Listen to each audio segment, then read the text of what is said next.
Yo, it's your boy Ryan, Northwest Sports Fanatics, back at you with a new video. Today is Saturday, September 14th, 2024, with your boy Ryan and the Northwest Sports Fanatics. Make sure you guys subscribe to the channel. Smash that like button either now or on your way out. Donate to your boy if you can. Cash App $ ORION NWSF or the YouTube Super Chat right here.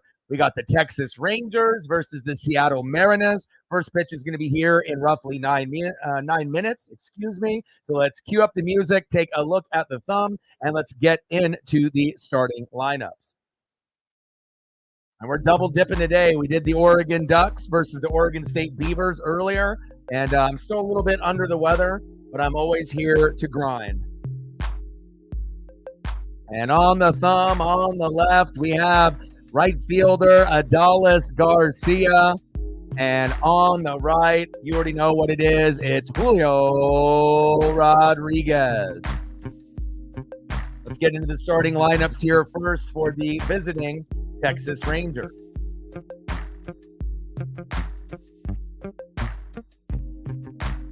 Leading off for the Rangers at second base, Marcus Semien. Batting second, playing shortstop for the Rangers, Josh Smith.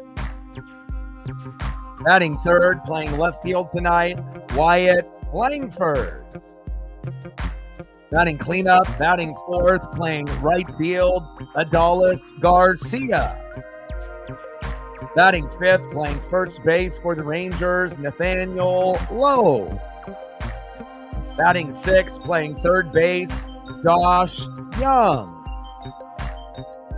Batting seventh, DHing tonight for Texas, Ezekiel Duran. Batting eighth, catching tonight for the Rangers, Carson Kelly. And batting ninth, playing center field for Texas, Leody Taveras. And on the mound for the Rangers with a 2-4 record and ERA of 3.89, Max Scherzer.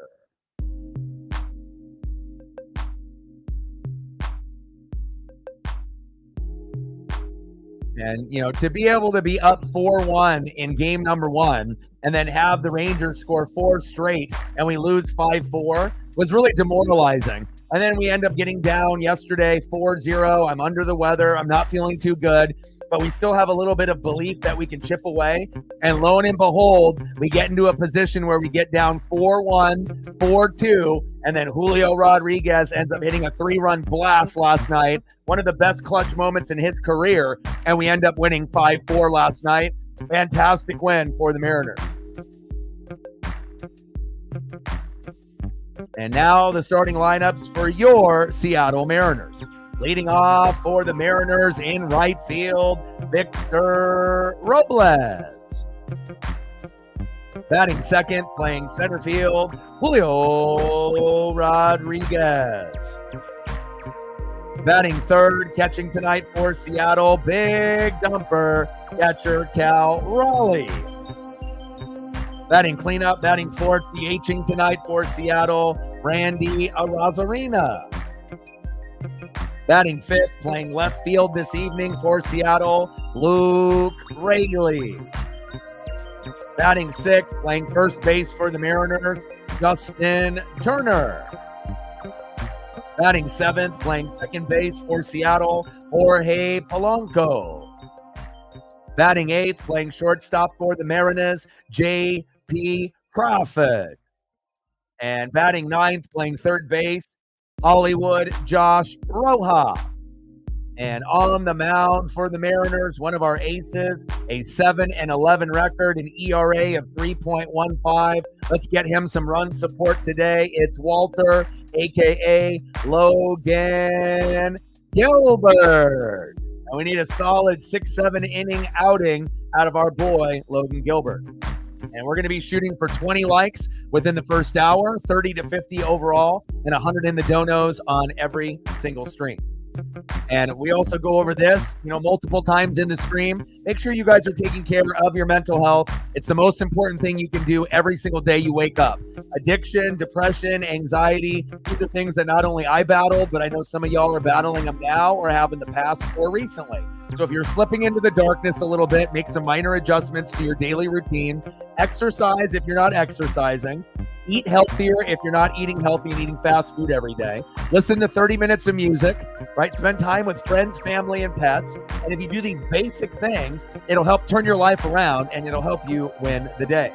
All right, baby. Texas Rangers versus the Seattle Mariners. First pitch is going to be here in just a few minutes, and I hope everyone is enjoying their Saturday evening. DX in the building, what's good? Daniel in the building, what's good? Let's go, baby. Let's get it. Yes, sir. Yeah. Well, again, an opponent that you guys should beat. You shouldn't lose to Troy. They're not a very good football school. So I'm happy that you guys won, but that's something any Iowa fan would say. I mean, that's a game that you shouldn't lose. But I'm watching Indiana beat up on UCLA 21-10.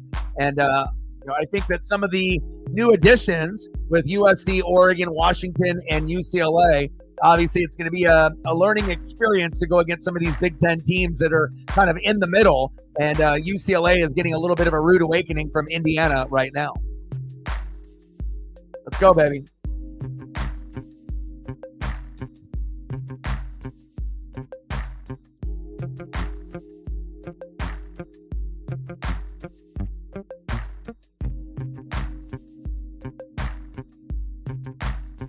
Well, Logan Gilbert, run support worst in baseball. That's terrible.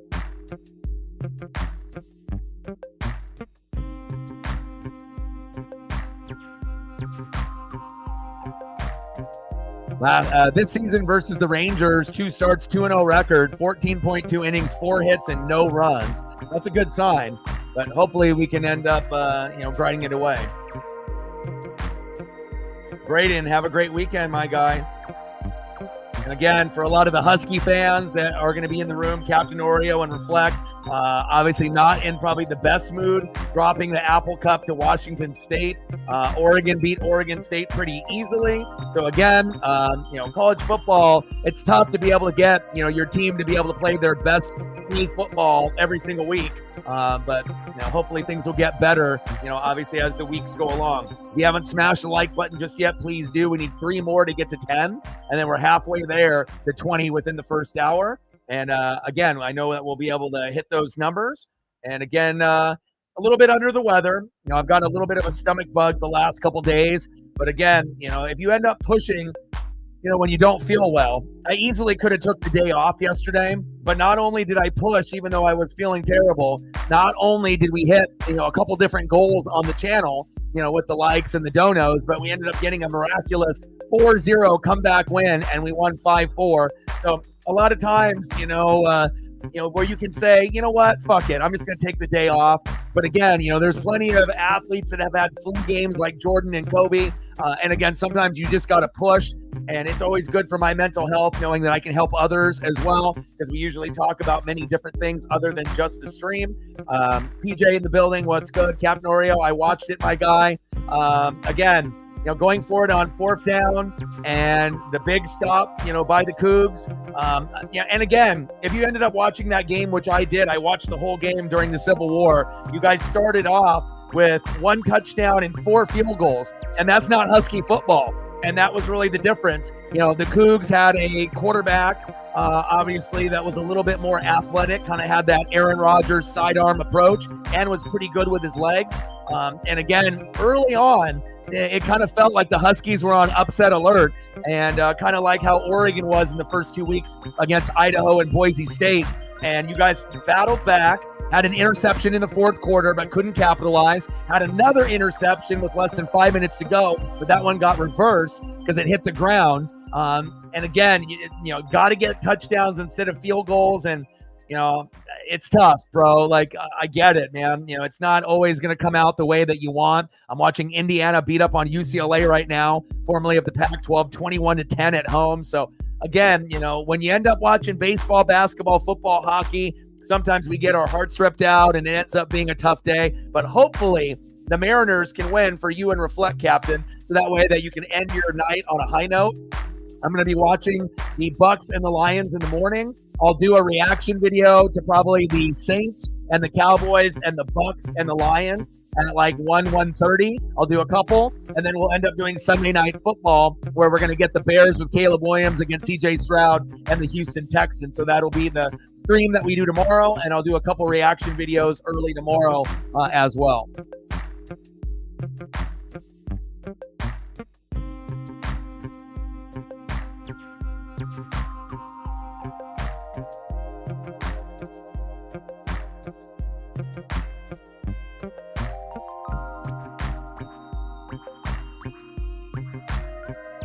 Let's go Mariners.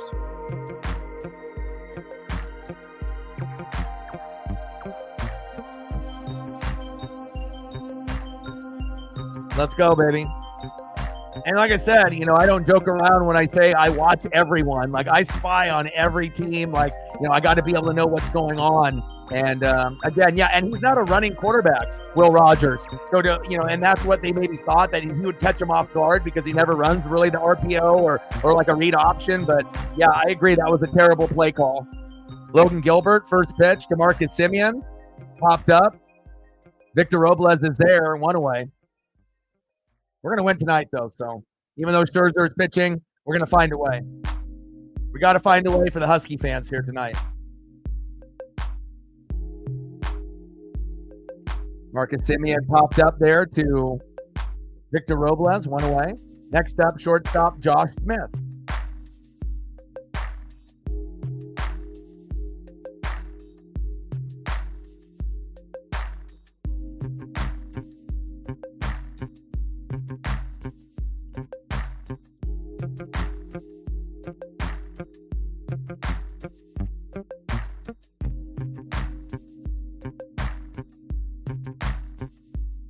One pitch to Josh Smith incoming. 264 average, 12 homers, and 56 ribbies. Go Mariners, baby. And I get it, man, because again, if we would have gotten blasted by the Beavers, or if we would have lost like the way that you guys lost as well, I would be in the same type of feeling. You know, regardless if you lose a lot of guys to the NFL, you know, you want to win, especially against your rival in the Apple Cup. And normally, you know, when we play these games, it's the last regular season game in the Pac-12 before you go to the Pac-12 championship if you qualify, or it's the last game before you have your bowl game.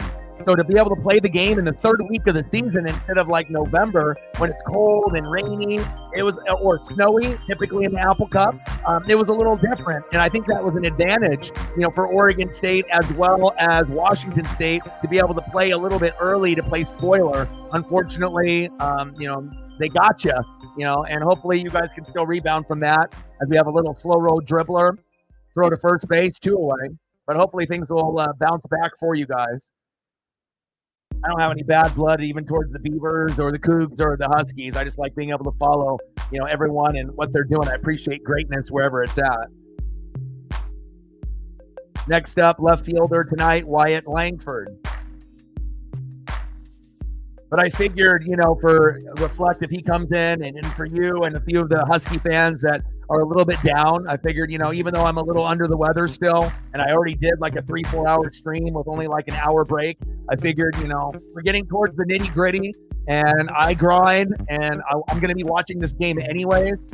Took a little time to prep and make the thumbnail, but again, it's worth it.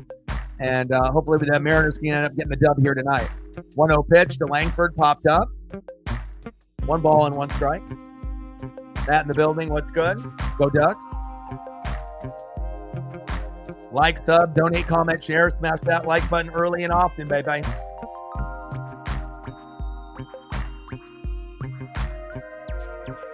One pitch. Pitches inside, 2 balls and 1 strike. We're 4 likes away from 10. We only have about a third of the people in the room that have smashed the like button now have. So we're at 7 now. We need 3 more to get to 10. And again, 13 more to get to 20. Let's get there within the first hour, and that'll help us hit the algorithm and the metrics. 2-1 count, and that's a slow roll dribbler past first base. Langford going for 2. Julio and Victor Robles. Wow, and Victor Robles hits Langford on the foot or the leg, and he is safe. Langford going for a double. Good awareness by Wyatt. Come on, Victor, you got to be on your game. I think it kind of surprised him that Wyatt decided to go to second. He hesitated. If he didn't hesitate, that would have been an easy out. Next up, right fielder Adolis Garcia.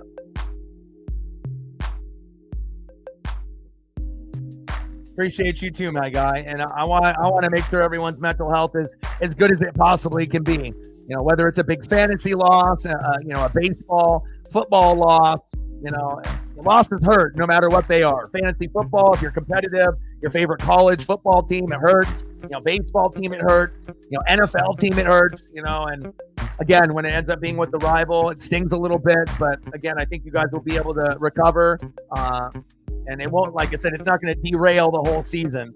And most of the time, the Huskies beat the shit out of the Cougs. I mean, it's just sometimes, if you don't execute early, in the matchup, it's hard to be able to climb back and catch up. And again, I already knew you guys were in trouble when I saw the first 5 possessions and the first, 4 out of 5 were field goals. I said, uh-oh.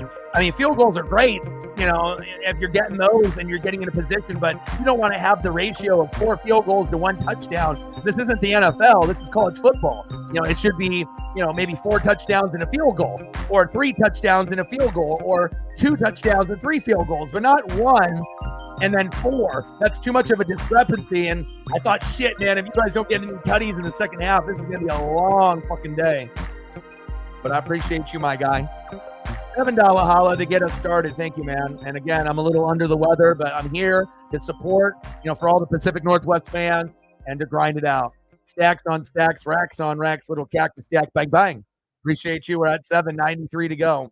Let me know what you want to do for photos. What are you thinking? You want some Julio? You want some Cal Raleigh? You want some vintage photos?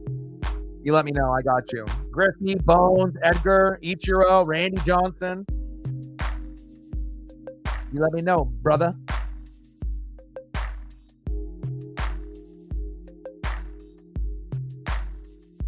Leading off for the Mariners, right fielder Victor Robles. Batting second, center fielder Julio Rodriguez. And batting third, catcher Big Dumper Cal Raleigh. Bring that electricity tonight with not only those players, but with Logan Gilbert. Let's go. Let's get it, Walter. The Mariners, baby. Somebody's got to represent the Mariners, the right way. I think there's a lot of content creators on Facebook and Twitter/X and Instagram and TikTok. But I'll be honest, a lot of them are kind of cringy to me because they're all the same. They all complain and talk shit about the same shit over and over and over. Like, we get it. We have a terrible owner. We get it. Scott Service stinks and he should be fired. Same thing with DePoto. But if you say that in every video, I mean, what's the new material that you have? Do you have any stats? Do you have any analytics? It's just complaining. And I feel that that's not good for Mariner fans. We already know the position that we're in. We want to at least deep dive and go over some stats, analytics, have some optimism. Definitely criticize what needs to be criticized, but also appreciate the good shit that happens for us too, instead of just being a negative Nancy 24/7. And I feel that a lot of baseball content creators are that way. So I want to make sure we give something a little bit different. Baseball, basketball, football, hockey, NASCAR, WWE. We're going to be a little bit more optimistic, and we'll call a spade, and we'll call it out if we need to. But we also want to make sure we're giving the praise to our players as well as the rivals if they're doing something good, right? Bottom of the first, 0-0 Scherzer on the mound to Victor Robles. And when Victor Robles gets a hit within one of the first 2 at-bats, right, it's usually a very good sign for us in the game. So hopefully he'll get a hit either at this at-bat or the next. I got you. 0-2 pitch. Big swing and a miss. Down goes Victor Robles. 1 away. Next up is center fielder Julio Rodriguez. And let's get some additional photos up here as well from my boy, Captain Oreo.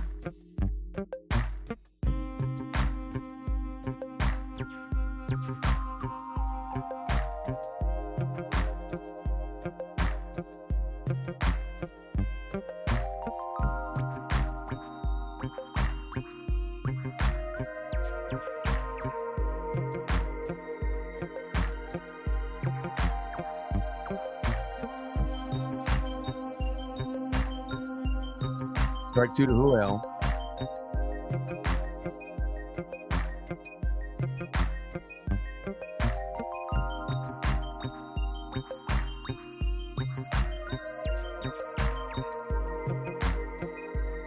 Pitches inside, 1 ball and 1 strike. And Julio did a little bit of this last night, and that was amazing. Again, not the most clutch player late in games. You know, he's never really been that guy. So for him to be able to, you know, be clutch last night, it made us feel good. Like, hey, you earned your paycheck. Like that big deal that you got, you know, we need you to step up. And again, going 4 for 5, putting up Ichiro type numbers is always great. And another one to the list, exit velo 112.6. And Julio is definitely seeing the baseball better. Edgar Martinez and company, Manny Acta, you know, don't go for a home run swing every time. You know, just try to get on base. And as you've seen, singles and doubles are cool. And eventually the big home run came, you know. So again, 2 singles, a double, you know, some RBIs, boom, and a big 3-run homer late. That's exactly what we need Julio to be. And once he learns that, right, then he's going to be the player that we all know he can be. An all-star every year and a Hall of Fame player at the end of the day. But if he plays like he did at the beginning of the year, and let's say he plays 15 to 20 years and only has, you know, 10 or 12 good years and 8 bad ones, you know, then, you know, he might not be a Hall of Famer, and he definitely won't be first ballot. It might take him like 5 ballots to get on the fucking Hall of Fame, you know, but again, it's, you know, just got to be able to be consistent. 2022 Rookie of the Year, good. Last year, good. This year, not good. And hopefully it'll be better. I mean, we know he can steal bags. We know he can rob home runs. But again, for a player of his caliber, the next Ken Griffey Jr. 2.0, we need you to be able to be patient in the box and stop swinging like a fucking caveman and take your time. It's not golf. You know, you're not going for, you know, fucking 300 yards, 400 yards, 500 yards. You're not trying to hit it out of the goddamn stadium every time. You know, you should be swinging differently on a 3-0 count rather than an 0-2 count, or a 1-1 or a 2-0 or a 2-2. Instead of swinging the same goddamn way every time that he did at the beginning of the year. And it hurt him, right? And it hurt us. We lost a lot of games because of that shit, right? But I feel now he's starting to get like a single swing and then like just a normal hitter swing and somewhere in the infield or the outfield, you know, depending on, you know, if he connects on it with exit velo 110 or higher, then obviously we know it's going past the infield. And then he's got his home run swing. You know, you got to be able to adjust per the situation. Situational batting strategy, motherfucker, right? That's what we need. And it was nice to be able to see him do some damage. Easy with the tour. Happy Saturday, my guy. Stacks on stacks, racks on racks, little cactus jack, bang, bang. $2 holla. Let me know what you're looking for, a photo, and I got you.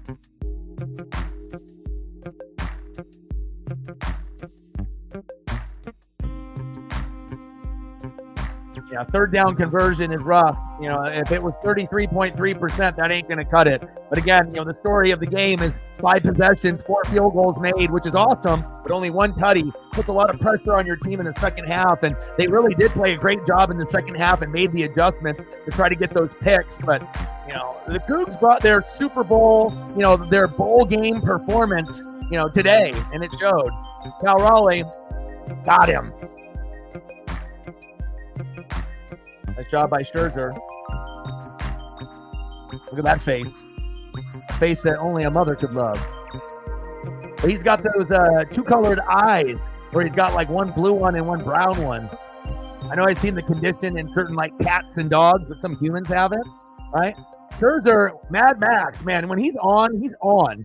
So again, even though that DeGrom, you know, made his, you know, first start this year, and then you got Scherzer, these names were like bigger back in the day. They're not really the same type of players and dominant players. They're kind of older and they get kind of hurt a little bit more often. But don't you for a second think that if they don't get going into a rhythm, they can fuck some shit up still. So hopefully we can get on these guys early and often.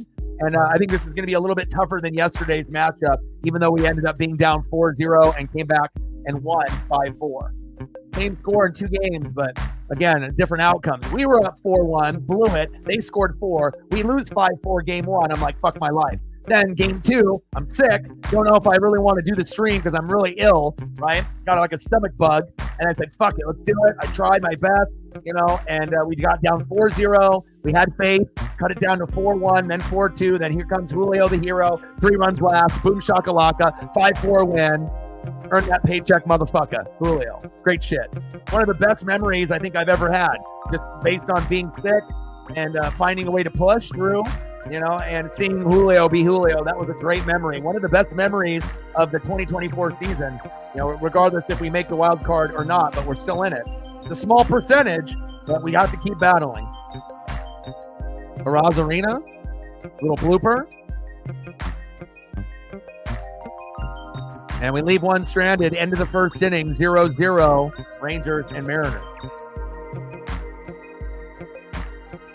We're at 9:91 to go.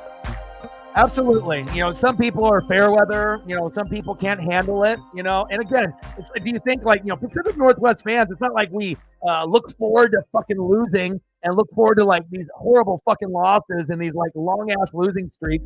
But the thing is, instead of being a bandwagon fan and then just winning all the time, you get numb to it. But when you end up being a fan of a team and it's organic and you love them, you have to go through the ups and downs. And then once you end up losing, and then even just making the playoffs for the first time in 20 years, you feel like you hit the lottery a little bit. You're not going to go all the way, but still, it's like you're breaking a curse. You're finding a way to kind of move the team forward, with all of the ownership and the GM and the managers being asked. It's hard to be able to move forward when you don't got the support from up above, and it's like you got players that you like on the team, but you realize it's not the right players. We need different players of a different skill set. Now, the pitching staff is dope. The closers are ass except for Munoz and Taylor, right? I think those guys are good, but everyone else can be replaced, right?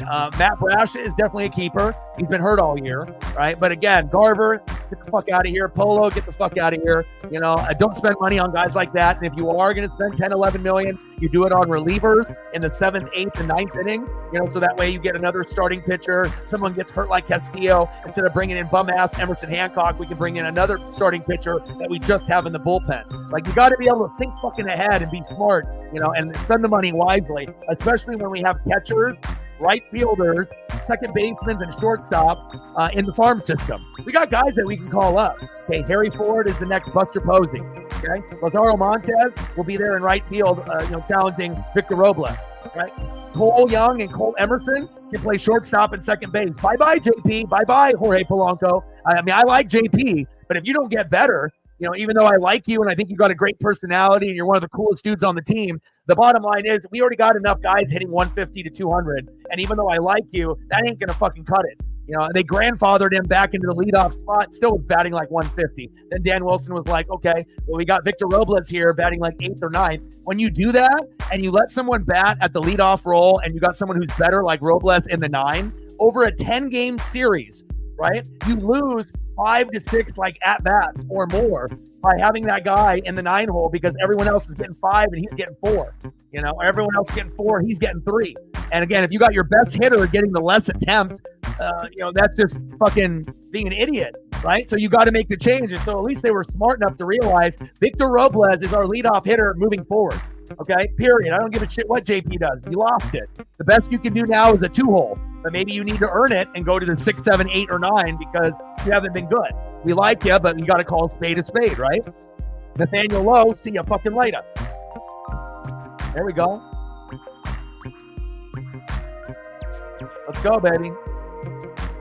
But I really do feel the fans that are hardcore, that watch every game from beginning to end, like myself and people in the room, we have a better pulse on what needs to be done for this team. And it's not trying to be some fucking couch GM or fucking some some type of fan that's a keyboard warrior and thinks that they know everything. Of course, we always can learn something new, but I feel that for the hardcore, real, true, genuine fans, we know better, that what needs to be done for this team. And we know Stanton is a greedy mofo that wants to profit. And I hope one day he sells because we need to be able to get an owner or owners like the Dodgers who want to win, that will spend big money to get big name players to add to our big name pitching staff. Facts. Top of the second, 0-0. Logan Gilbert to Josh Young. No lives detected. Got you. Now the ownership, if you're the owner, you're the owner. Yeah, it's not like he's just going to walk away. He's a fucking billionaire, right? So we need to have him sell And then get rid of DePoto's ass too. DePoto's delusional as fuck. There we go, Victor Robles. And again, Victor Robles, has been the best addition to the Mariners in a few years. It's like Julio and Cal Raleigh, they're great. Randy and Justin Turner were good at the deadline, but Victor Robles is better. Luke Raley is better. Luke Raley and Victor Robles were the two best additions. And obviously the emergence of Brian Wu, going from the 5 to the 1, that's a big leap in his career, going from being the 5th best pitcher, 5th in the rotation, where you're the fucking goddamn man, Ric Flair style, with the goddamn woo, woo, woo. Okay? Logan Gilbert and George Kirby are like all-star level. Wu is better when he's healthy. The only thing that's his knock is he gets beat up a little bit with his body. But, I mean, you're starting to see, like, how good Wu really is, and he's more, like, dominant. And he's got the clutch factor. He doesn't get down on himself like Logan and George do. He's like, I'm fucking Brian Wu. And, when he first came in, his ERA was like 10, and then it went down to 7 and then 5. He was giving up 4 or 5 homers every start, and then it went down to 3 homers and then 2, and then now it's like 1, Just got to be able to progress, at your own level. So, I mean, we got some key components on the roster, but we got a long ways to go, and some of these suckers need to go, especially up at the top. But again, good organizations are run from the top. You got a great owner, then you typically have a great GM, great manager or head coach, OCs, DCs if we're talking football. And then it doesn't really matter who your players are, because if you got everything great at the top, they're smart enough minds not to get the guys that are going to be fucking being fools off the field and getting in trouble or breaking the law or fucking, hitting somebody with their car or whatever, or doing, certain things that go to jail time. Like, good organizations know what players are a good fit on and off the field. And then you get the bad organizations that take the talent and they say, well, the guy's a gangbanger, but he can fucking get, 20 touchdowns this season. He can get us 45 home runs, but he'll probably get suspended halfway through the year. Fuck it, and that's the difference. You got to be able to recognize the differences in some of these guys. Big swing and a miss. Got him. Let's go, baby. Nice job, Logan. And it shows you the Mariners, we might not be able to hit, and we might have a shitty bullpen, right? And we do have a good pitching staff, but we've been able to develop. Stetson? Like, what the fuck is a Stetson? It's like a razor? What is Stetson? Like, I guarantee, you could ask 1,000 people, you probably wouldn't get one that would, where the hell is Stetson? But that's the type of shit that the Mariners are known for. You can get guys from a small location and make them into a gem. And again, 7-11 record for ERA of 3.15. He's got the lowest run support in baseball. He's an all-star. Help him out, you bums. And I know we will one day. And that's what makes it exciting, is that we got some of the guys in the core. We got some of the guys in the core. $10 holla. Got to speak the truth. Stacks on stacks, racks on racks, little cactus stack, bang, bang. And you got to find guys like good analytical guys, guys that would be a good fit. And Wu's injuries scare me too, but I mean, if you watch baseball this year, no one has been more impressive when they're hot than Brian Wu. You look at the record, you look at the ERA, obviously, when he gets a little bit banged up here and there. But again, other than that, he's a better pitcher and a more consistent than even a Logan Gilbert or a George Kirby, who are all-star type of pitchers. So essentially, we got 3 all-star pitchers. We got a guy that used to be good in Luis Castillo, and now he's our worst. And then you got a guy like in Bryce Miller, who is up and down, but every once in a while, he'll show you flashes that he deserves to be mentioned with the top 3, Wu, Gilbert, and Kirby. Like, Miller is kind of a wild card. Like, sometimes it's fucking Miller time, and we're slamming 40s. And other times, he's giving up 4 runs in the first inning, and we're like, what the fuck, Bryce?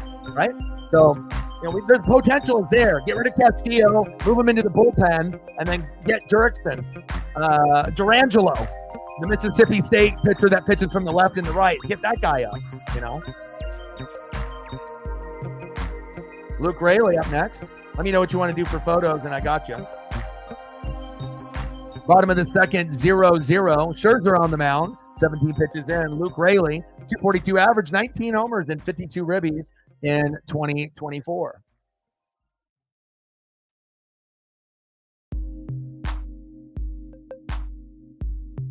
Bye, brother.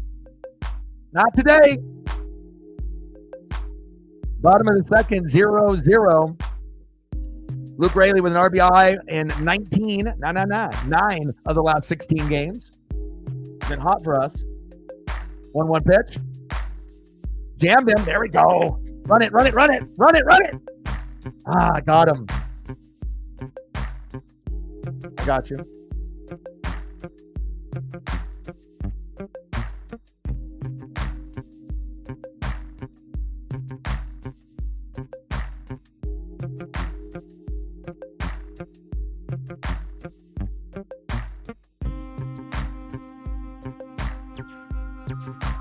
Next up is Justin Turner.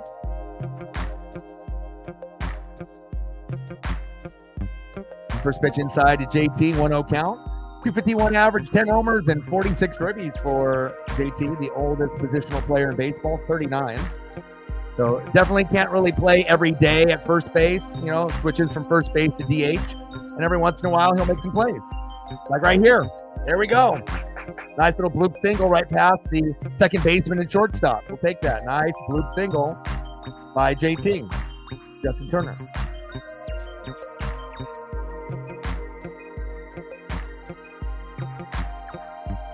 Next up is second baseman Jorge Polanco.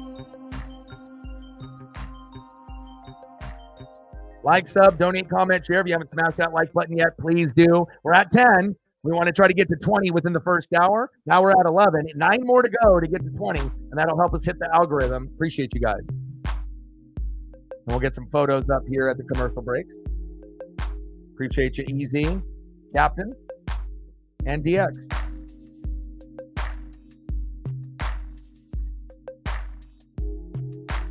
Pitch in the zone for a strike. 1 ball and 1 strike from Scherzer to Polo.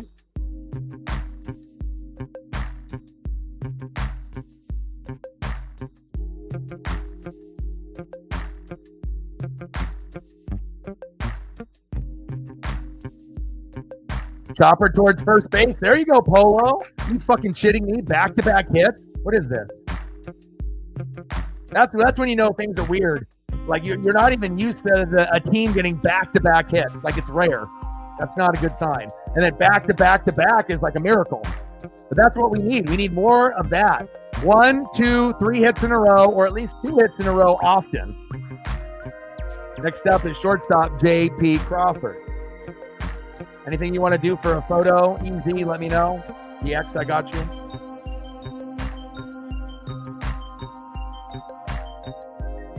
Come on, JP. First pitch is at JP's face and head. 1-0 count. Mad Max living up to his name.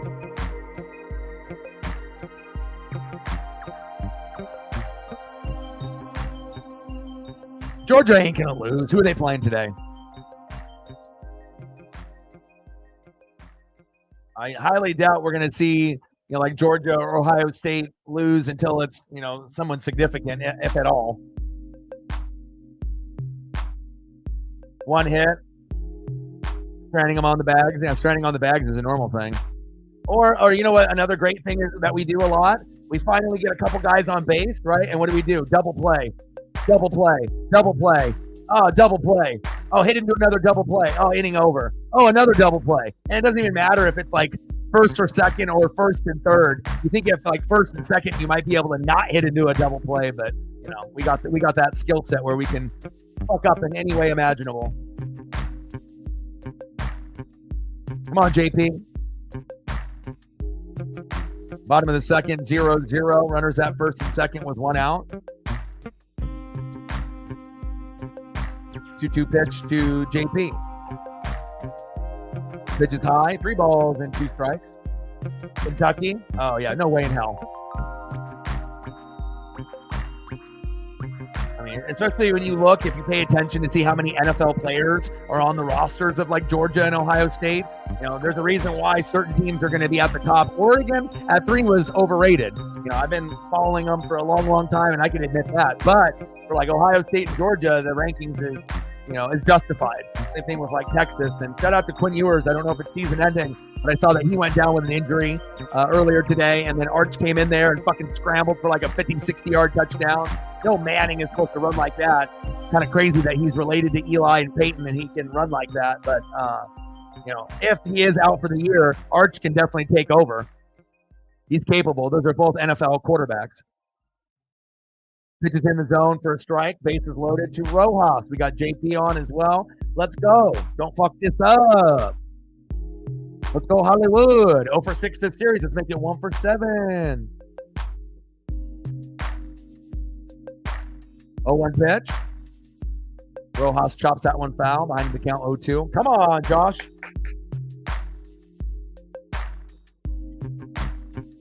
Come on, baby.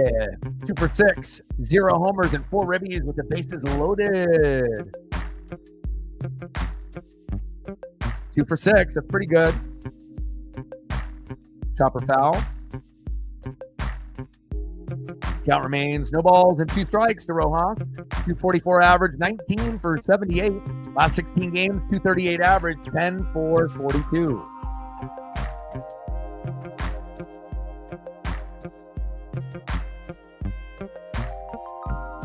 One out with bases loaded. 0-2 pitch by Scherzer at the knees. 1 ball and 2 strikes.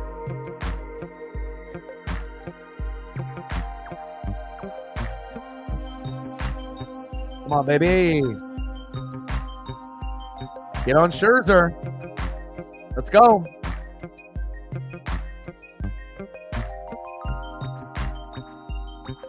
One-two pitch. Rojas. There we go. That might be deep enough. Back fly. Back. All the way to the wall. Tag up. JT easily gets in. 1-0 Mariners.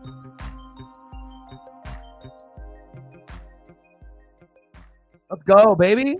We're winning today. Told y'all. Let's go. That's what I'm talking about. That was a good inning. And it's not over yet, hopefully. Next up, right fielder Victor Robles. After something big that's crazy, that's, almost unbelievable that we actually get some points. But most of the time, that next guy, gets out. But every once in a while, you can keep the rally going. But we'll take the 1-0 lead. Getting on the board early and often. Vamos, Mariners. Ana from Mexico. What's good?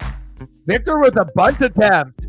Oh, he had to have bunted that down towards third base, and that would have been brilliant. But towards first and the pitcher, wrong location. But I like the idea, of doing something a little different. And again, I like to drop the bunt down 2 to 4 times, and most teams don't do it at all. I love me some Victor Robles. That placement where the ball went bad, but the bunt I liked. And the inning ends 1-0 Seattle, but I definitely think more runs will end up happening. Magic number, 5 runs, 7 to 10 hits. We hit that number, we fucking win. All right, 1-0 Seattle. A stack fly by Rojas, and we got JT to come home. Let's see who's up next for the Rangers.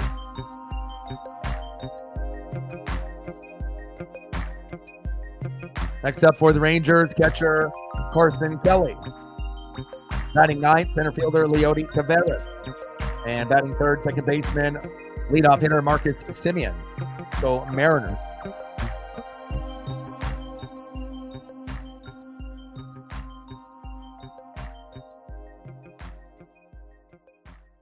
Let's go and get some Caleb Johnson here for you.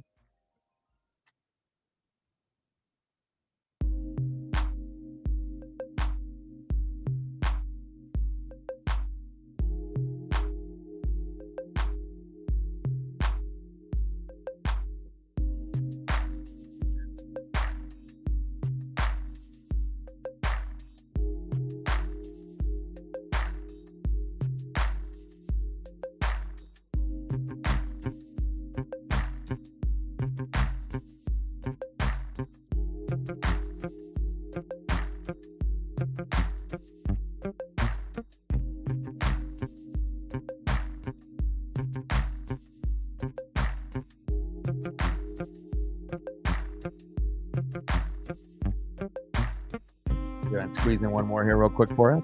Top of the 3rd, 1-0 Mariners.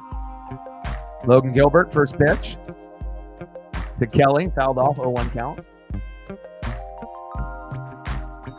Appreciate you. See if I can get a few more. Once we go to a little bit longer of a commercial break.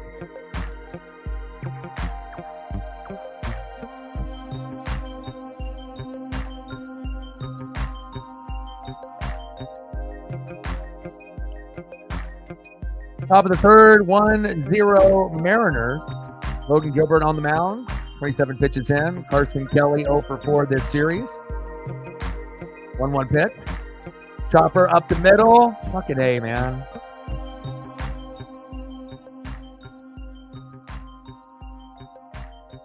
I swear, if you're not going to be a good hitter, right, the least you can do for the Mariners is be an awesome defender. Like, with Eugenio Suarez, you got Rojas, but then, like, JP and Polo, like, I don't know what's going on, but they fuck up more than anybody nowadays. Like, they're out of position. Their glove work is not good. Their footwork isn't good. Like, we need to get that on point. Taveras with the bunt attempt. 1-0 count. 223 average, 9 homers, and 39 ribbies in 2024.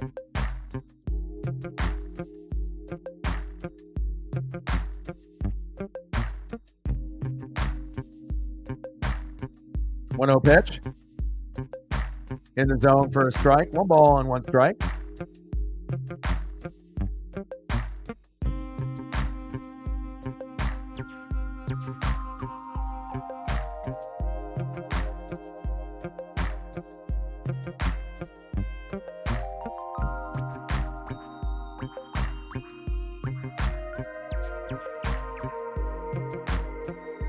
One pitch incoming. Chopper foul towards first base. 2 balls and 1 strike.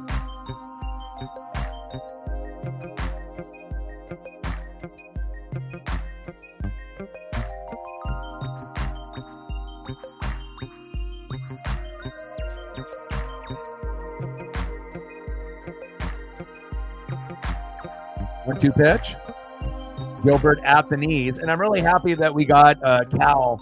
The more that we can have Cal out there at catcher, it gives us a better chance to win, defensively, and him calling a game with the pitcher. It's like, you got Mitch Garver out there, you just got to hope that he catches every baseball from the pitcher, which typically doesn't happen, and if you get a couple wild pitches, that could be the game. 2-2 pitch. Oh, my. Back. Gone. Why? 2-1 Rangers. Leody Taveras. That's when you already know things are in the shit and in the shitter.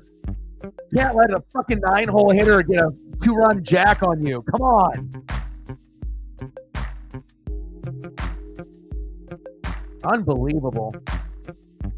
I get it if you end up giving up a home run towards the top half of the order, but it's unexcusable, when you're kind of towards the end of a series, you shouldn't be giving up things to the lower end. And it does happen, I get it, from time to time, but if you're as good as Logan Gilbert, this isn't Bryce Miller or Luis Castillo. Come on, my guy. You're letting Taveras knock us around? It was a great hit. 5 home runs this series, 4 solo, and Taveras single-handedly gives the Rangers a 2-1 lead.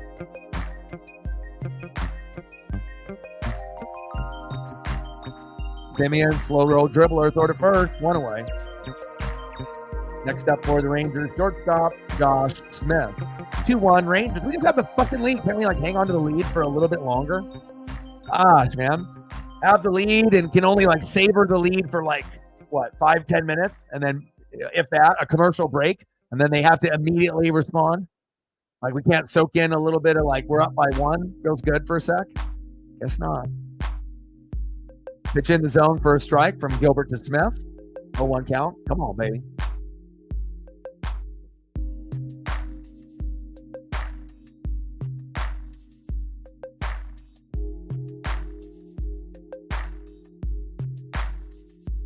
Oh, 1 pitch. Big swing and a miss from Josh Smith. No balls and 2 strikes. Come on, baby. Let's go, Logan.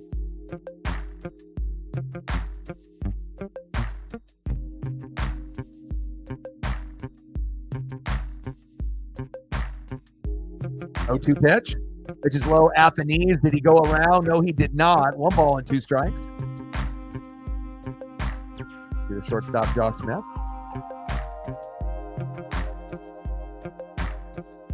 Fuck, we better not get another hit in 5 innings.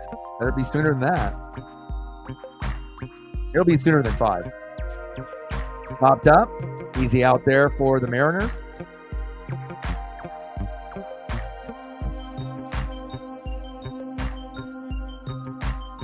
Next up, left fielder Wyatt Langford.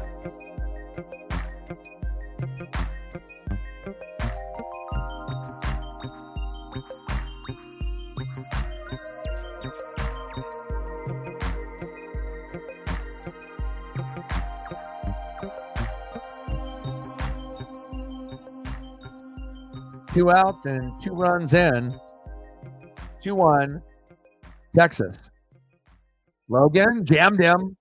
Right there, throw to first, tap the bag, got him. Inning is over for the Rangers, but the damage is done. 2-run blast from the 9-hole, Leody Taveras. 9-hole. Unbelievable. Now we got to make sure some of these other guys step up to that. It was a good play. 2-1 Rangers. Go to the bottom of the third. Dude's up for Seattle. See if we can get a little rally going. Next up for the Mariners, 1 for 1, 4 for 5 last night. Julio Rodriguez. Batting second, 0 for 1 with the K catcher. Big dumper, Cal Raleigh. And batting third, 0 for 1, DHing tonight, Randy Rosarina. Let's go. Like, sub, donate, comment, share. If you haven't smashed that fucking like button yet, please do. Britt in the building, how are you? Thank you to Sarah for the like and share on the social media there. We're at 13, 7 more likes to get to 20. If you are in the room and haven't done it yet, please do. So that'll help us get to the algorithm. We got 9 minutes to get a few more likes. I think we can do it. 7 more. Let's go. How you feeling today? Still feeling not 100%. I ended up doing the Ducks earlier today where we played the Beavers, got the dub. Best game the Ducks have looked so far in the first 3 weeks after looking like shit against Idaho and Boise State. Actually had a dominant win to back up the ranking that we have. But now we need a Mariner win. All right, come on, Julio.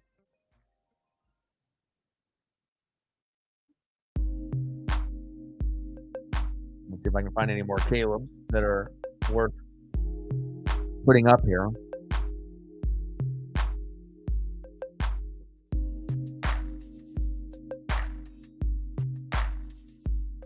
Four-hit game since 2022. Julio's second.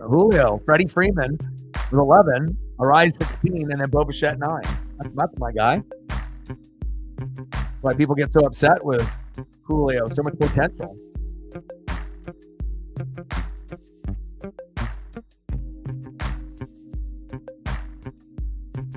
Gotta make more room. First pitch to Julio outside. 1-0 count. Anytime you can get Julio going 4 for 4 or 4 for 5, it's a great night. Especially when he comes up huge with that big moment to spark us to the victory. Julio crushes that one foul. And I do like the City Connects. I know black pants, it took a little while for people to get used to them, but as far as the color, with the Seattle and the yellow and the M and yellow and that kind of blue for the batting helmet and the jersey, I like it. I like it a lot. It's a good-looking jersey in person if you ever see a fan wear it, like up close. Like I went to the game on the 4th of July, and it was the Orioles, and I haven't seen too many people out there in the wild with Cal jerseys, but I saw a family that had a Cal, kind of combo going, and oh shit, Julio, back, down, baby, let's go. Julio homer to left, 446 feet. Let's go, baby.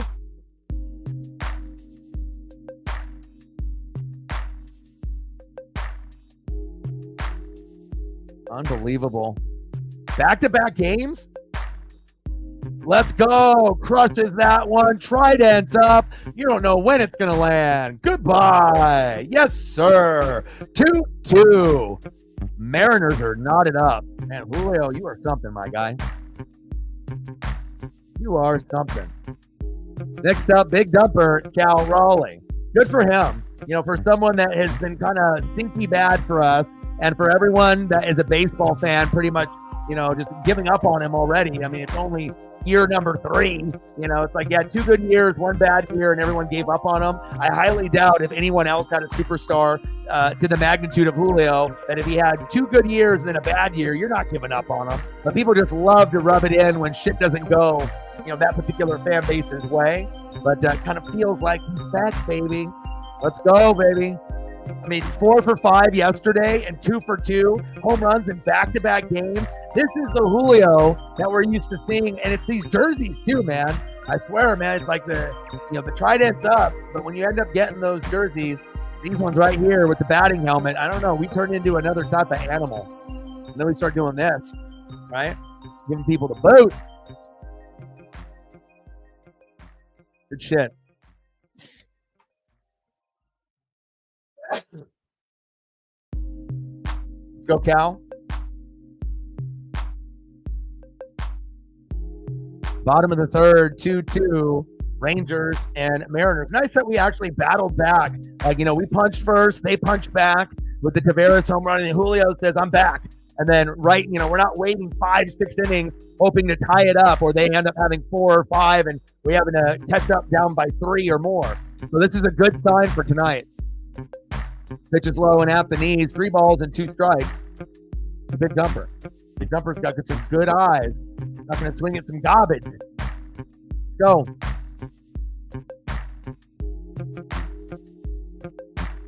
Three-two pitch. Pitch is outside. Walked him, baby.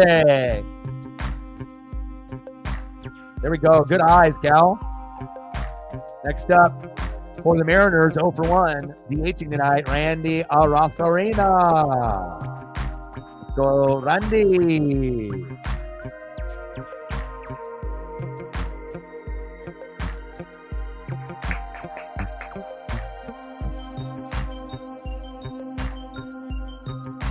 Julio, baby. I mean, it's, you know, you expect guys. I mean, when you hear like Aaron Judge, even though he was like on a little bit of a, you know, slump before he hit a home run with that grand slam yesterday or the day before, you know, but it's like we feel as fans that we should be getting more Julio back-to-back days with home runs, or back-to-back, like, you know, kind of doing things like Griffey used to. But it shows you what kind of players that were back then. Obviously, steroids fueled a lot of them, but Griffey, no steroids though. Right? Just was amazing, and then got fat, and then retired. That was it. But clean, and that's the way that you want to be. Hall of Fame and be clean. Great. Injuries. Got a little fat. Retired. Legend. GOAT. Not PEDs, Balco, steroids.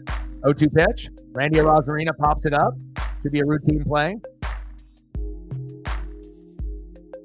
1 away. Next up for the Mariners. 0 for 1 left fielder, Luke Raleigh. Go, Luke. We need a nuke. I love your hustle. Good addition to the Mariners, like Victor Robles. Like, those guys are good fits on this team. But I'm looking forward to the farm guys coming up. Lots of potential there. Come on, Luke. Big swing and a miss for Luke Raleigh. 0-1 count. Bottom of the third, 2-2 Rangers and Mariners. Raleigh, 241 average, 19 homers, and 52 ribbies in 2024. Come on, Luke.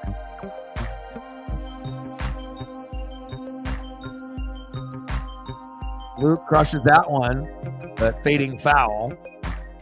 Luke's seeing the baseball pretty well as of late. Nice to be able to get guys that can homer in the same inning or in the same game. Kenneth's in the building. How are you? Bottom of the third, 2-2 Rangers and Mariners. Runner at first with 1 out. 0-2 pitch from Scherzer to Raleigh. Pitch is low at the knees. 1 ball and 2 strikes. Max Scherzer, 2-4 record, ERA at 3.89. So not really the same Mad Max as everyone remembers, but good enough still to beat your ass if you're not on point. 1-2 pitch. Pitches inside, 2 balls and 2 strikes.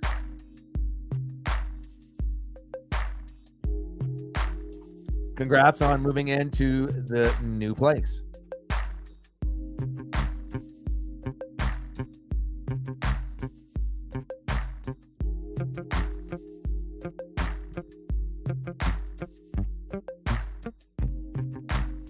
Come on, Mariners. 2-2 pitch.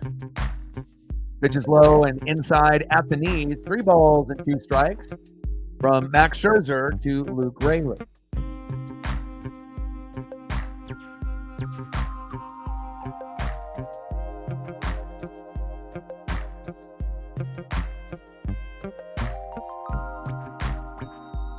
Chopper towards first base. Double play attempt. Throw back to first. Safe. 2 away. Next up for the Mariners in the 6 hole, first baseman, 1 for 1 with a run, JT, Big Red, Justin Turner.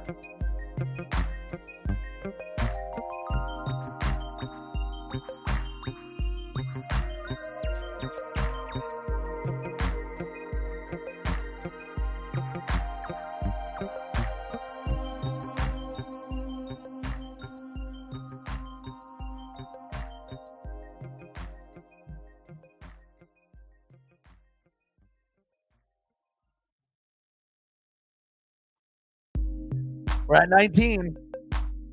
81 to go. But we have a competitive 2-2 matchup with a little bit of excitement early on, not sitting at 0-0, which is very possible for a baseball score.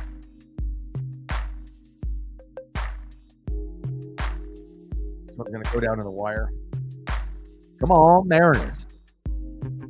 What superstar is going to step up the most? Will it be Julio, like on the thumb? Let's go, baby. Last 13 games for JT, almost batting 300. 295 with 3 homers, but pops up into left field, and that is the end of the 3rd inning.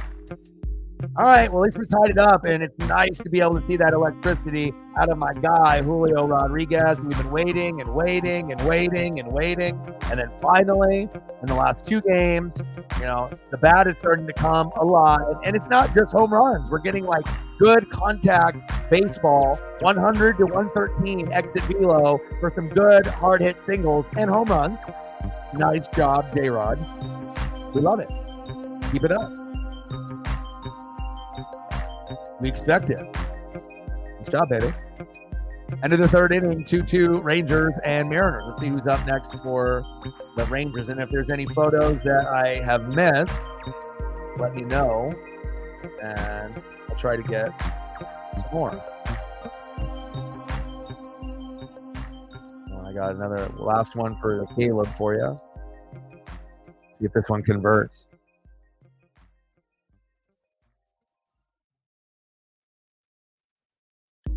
Caleb Johnson, Iowa. Hey, you got to represent your favorites. That one actually formatted really well.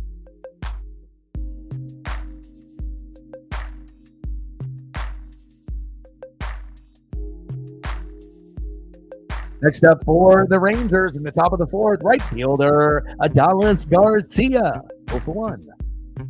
Batting second, first baseman Nathaniel Lowe. And batting third baseman Josh Young. Let's go Mariners. Yeah, you got to represent.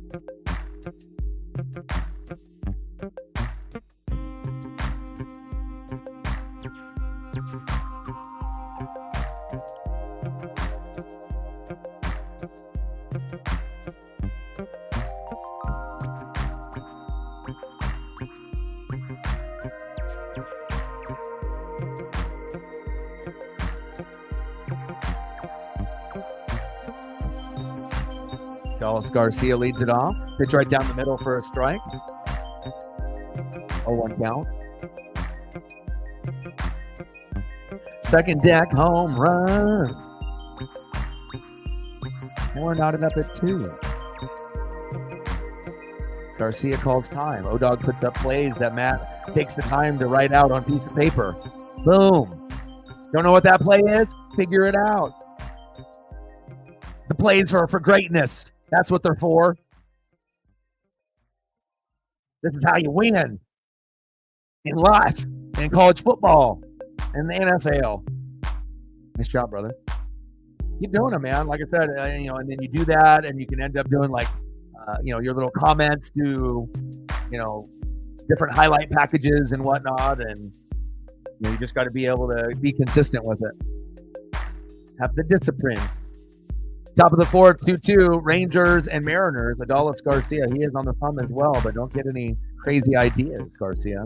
I know that Seager is out for the year, so this is next man up to be able to try to dominate, but hopefully we can keep it to a minimum. 1 ball and 2 strikes for Adolis Garcia, 75 ribbies this season, 100 plus in each of the previous 2, but we got to limit his action. Don't get crazy here. We just got caught up. We don't, I don't want to be down again. Like, give us a little moment to at least be tied. So hopefully Logan can get the job done, mow down a couple of these guys, right? Get a couple punch outs, a couple Ks, and then we'll be back in business. So Logan. Gilbert to Garcia. 1-2 pitch, incoming. Big lazy swing, got him. I'm fucking talking about. Go, Mariner Moose fucking loves that shit. Let's go, baby. You the man. Stetson's finest.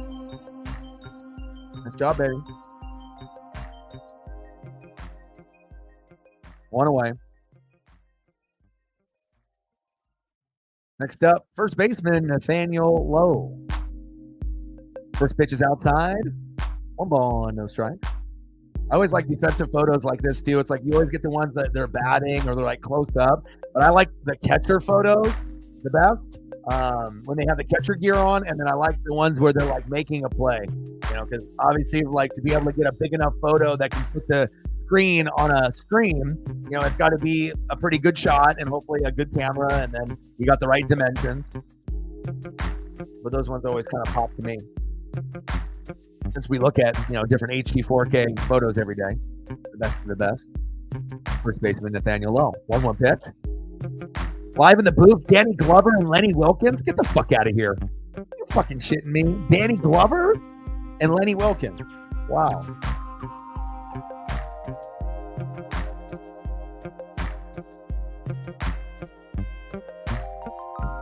One pitch. Pitch is outside.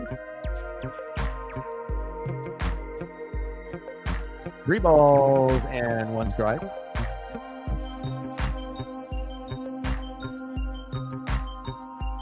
Nathaniel Lowe in the box.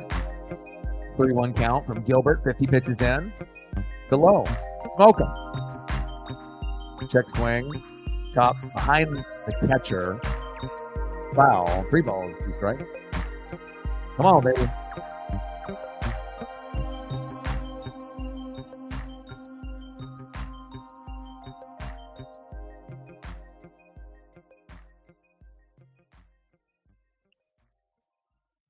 Three balls and 2 strikes to Lowe. 51 pitches in for Gilbert. 3-2. Laced into left field. Base knock to first.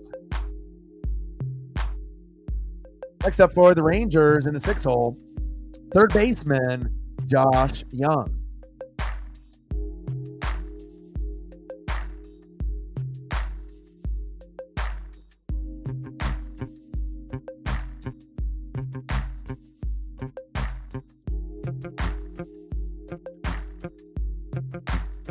That's so cool that Danny Glover and Lenny Wilkins are there. I always love it when, you can get different type of actors, and you'll get some of the entertainers, and once in a while you'll get some celebrity people that come to Seattle, but it's not really that often. Popped up, Julio was there. No fly zone. Nice job, Julio.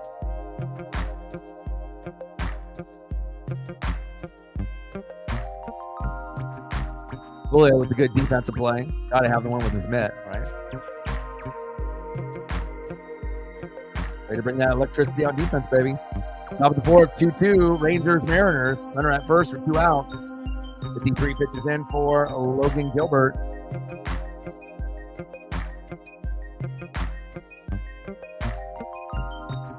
Ezekiel Duran fouls that one off, a 1 count.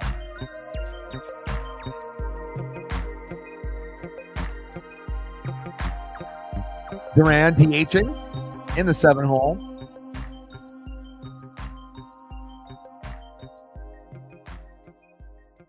Oh, 1 pitch from Gilbert to Duran, goes behind the backstop, wild pitch.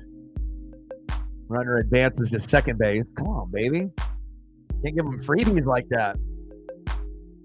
So it's so important to have, good, chemistry. And even if you have like elite pitchers like we do for our starting 5, that doesn't mean that, you can't have 2, 3, or 4 just wild pitches that just get away from your catcher. And I still think Cal is one of the top 3 in baseball. And, I've seen a lot of good stuff out of Cal, even with Mitch, in limited time and Sebi Zavala. I mean, it's tough. I can't even imagine what it would like to be like a catcher and to be a good one. It'd be like the hardest thing. You'd have to be able to hit. You have to be a leader. You have to be able to defend, throw guys out, help call the game for the pitcher. It's not the pitcher that necessarily calls the game. A lot of times the catcher is the one that's like the quarterback and that calls the game and like the flow and what pitches to do, depending on if they have watched film or, depending on how good the catcher is compared to the pitcher and whatnot. So, or you could be like Greg Maddux, who would do all those crazy signs and he was calling his own game. And a lot of times in the past, the catcher was doing it. So Maddux was a beast, though. So, for a guy like that to be able to call his own stuff, wouldn't surprise me. Top of the fourth, 2-2, Rangers and Mariners. Runner at second with 2 outs. 2-1 count from Logan Gilbert into Ezekiel Duran.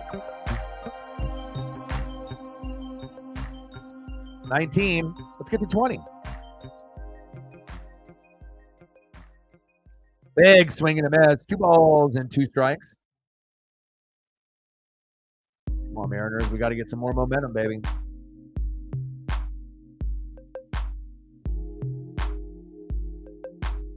And once we get to 20, we can get to 30.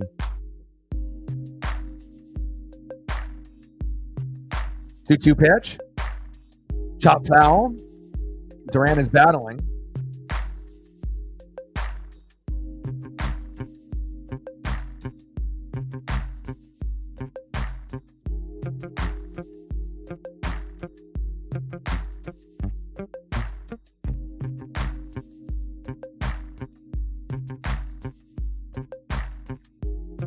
Two-two pitch. Got him, baby. There we go. Nice job, Logan.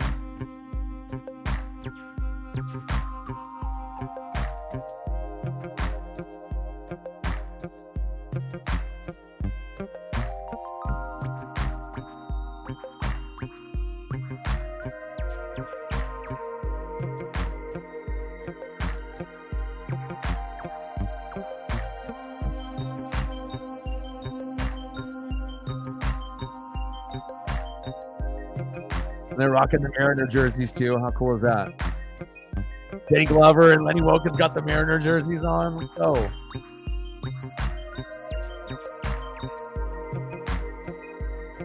Let's go to the bottom of the fourth. We're knotted up at 2.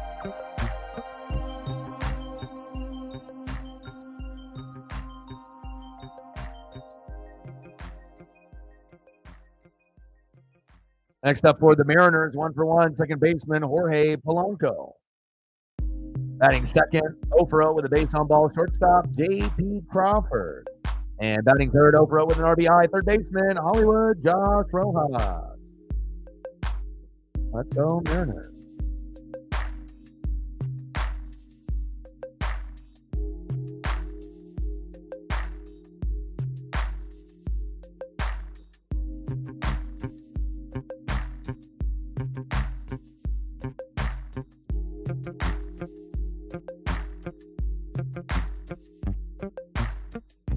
Megan in the building. How are you?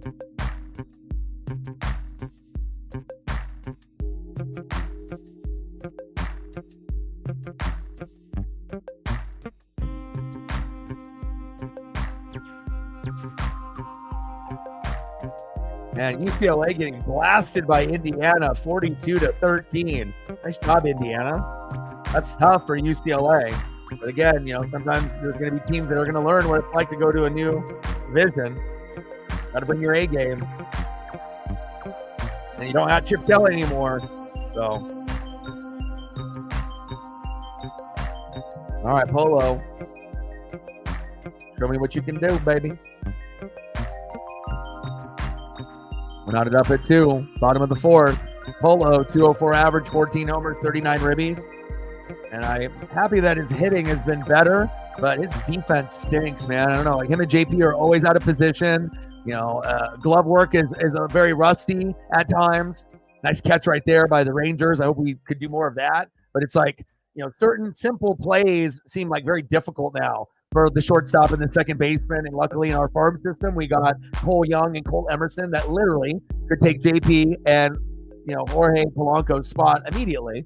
Not right now today, but, those would be guys, even though I love JP and all and who he is, maybe having to do another role. I don't know what that role would be, DH or something else, but we need to be able to have the best players playing for us to be able to achieve what we want to achieve.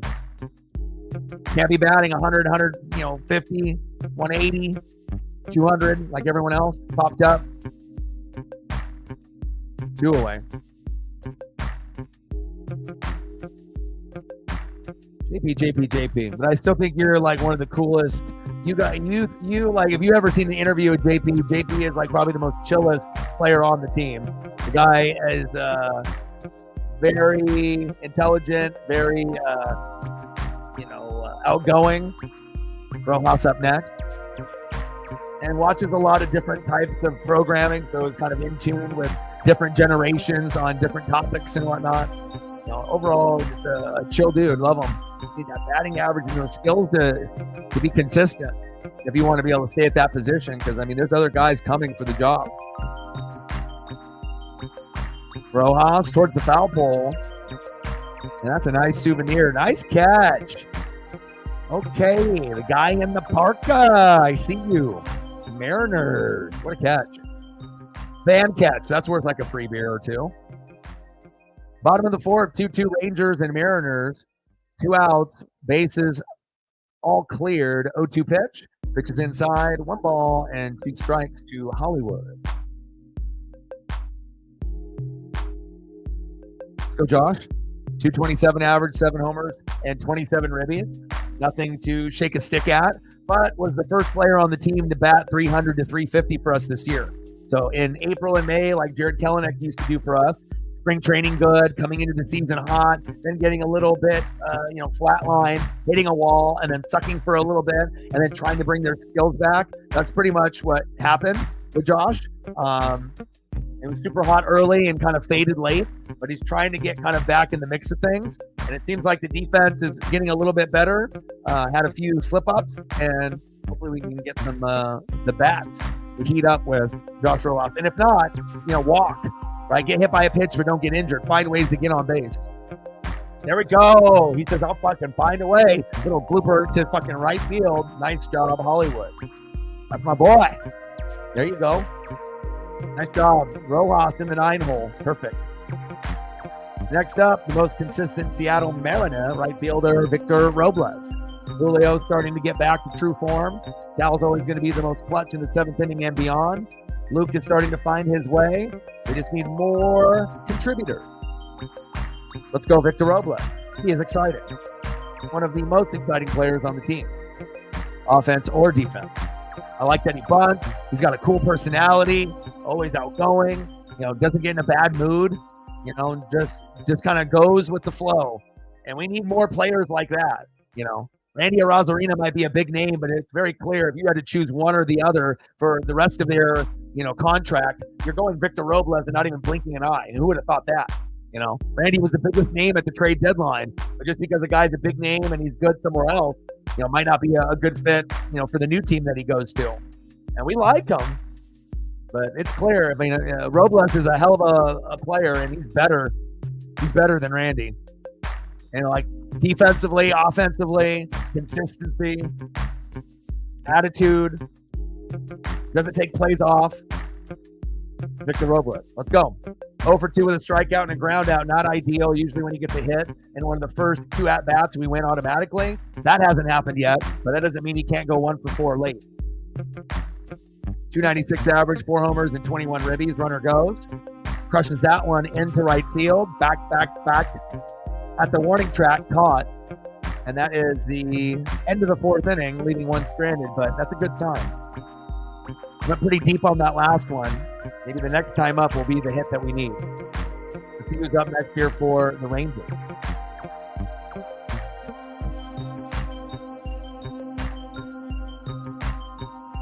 Next up for the Rangers, catcher Carson Kelly. Batting second, 1 for 1 with a run and 2 RBI. Center fielder Leody Taveras, who hit the 2-run blast to give them the lead. 2-1 at that moment. And batting third, 0 for 2, the leadoff hitter, second baseman Marcus Semien. Let's go Mariners. Ooh, Colorado won. What was the score?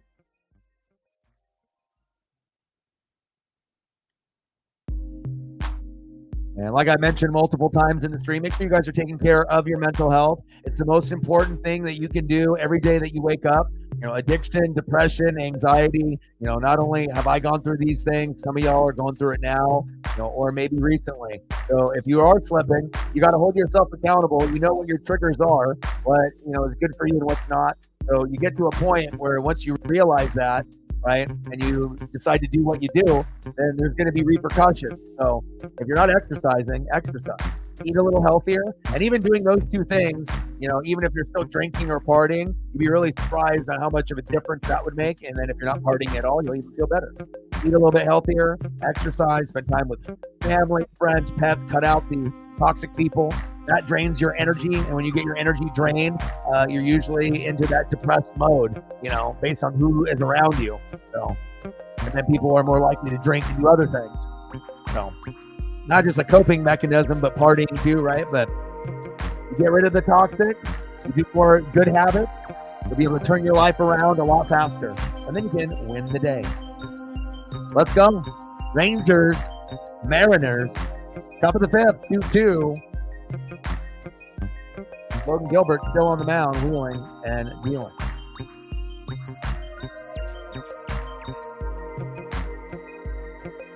Carson Kelly right out of the gates, all the way to right field. My God.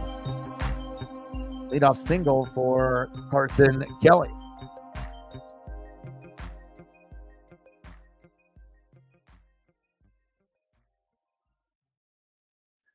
Next up, center fielder Leody Taveras. Homered earlier tonight in the 9-hole. That's huge. Because when you usually got guys late in the lineup, there's not a lot of expectations when you're in the 7, 8, and 9-hole. It's like if you do anything, it's like a big deal. You know, I mean, it's like one of those unspoken things that people don't really say out loud, but that's what everyone's thinking. You know, it's like you got the guys at the top of the order that are the best. You know, the best leadoff hitter, you know, the best guy that can get RBIs, the best guy who can hit home runs, you know, the best guy that just DHs and hits and doesn't do any position but hit. And then you got the rest of the guys, right, that you just hope that they do something. You get good production out of 7, 8, 9, you typically win. Top of the 5th, 2-2 Rangers, Mariners. Taveras already hit a homer, 2-run blast on Logan Gilbert, but no more homers for you. I hope. Pitch at the bottom of the zone. 1 ball and 1 strike.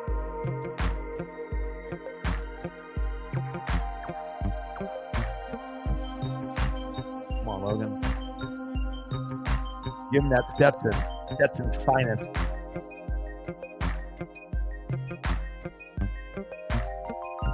Fucking go. 1-1 pitch.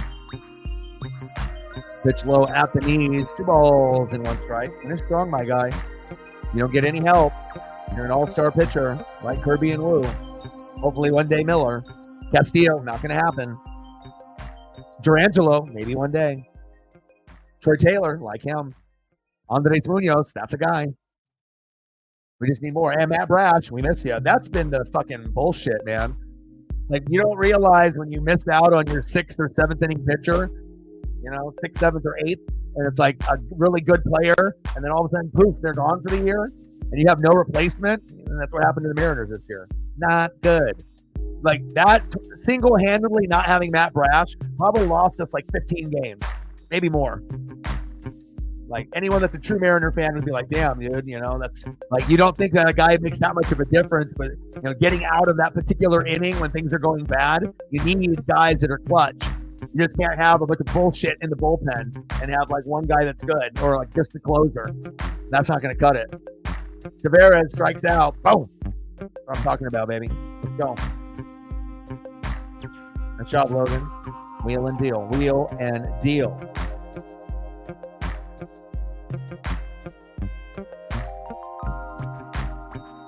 Next up, Marcus Semien. Foul tip. 0-1 count. No balls and one strike. Top of the fifth, 2-2 with a runner at first. One away.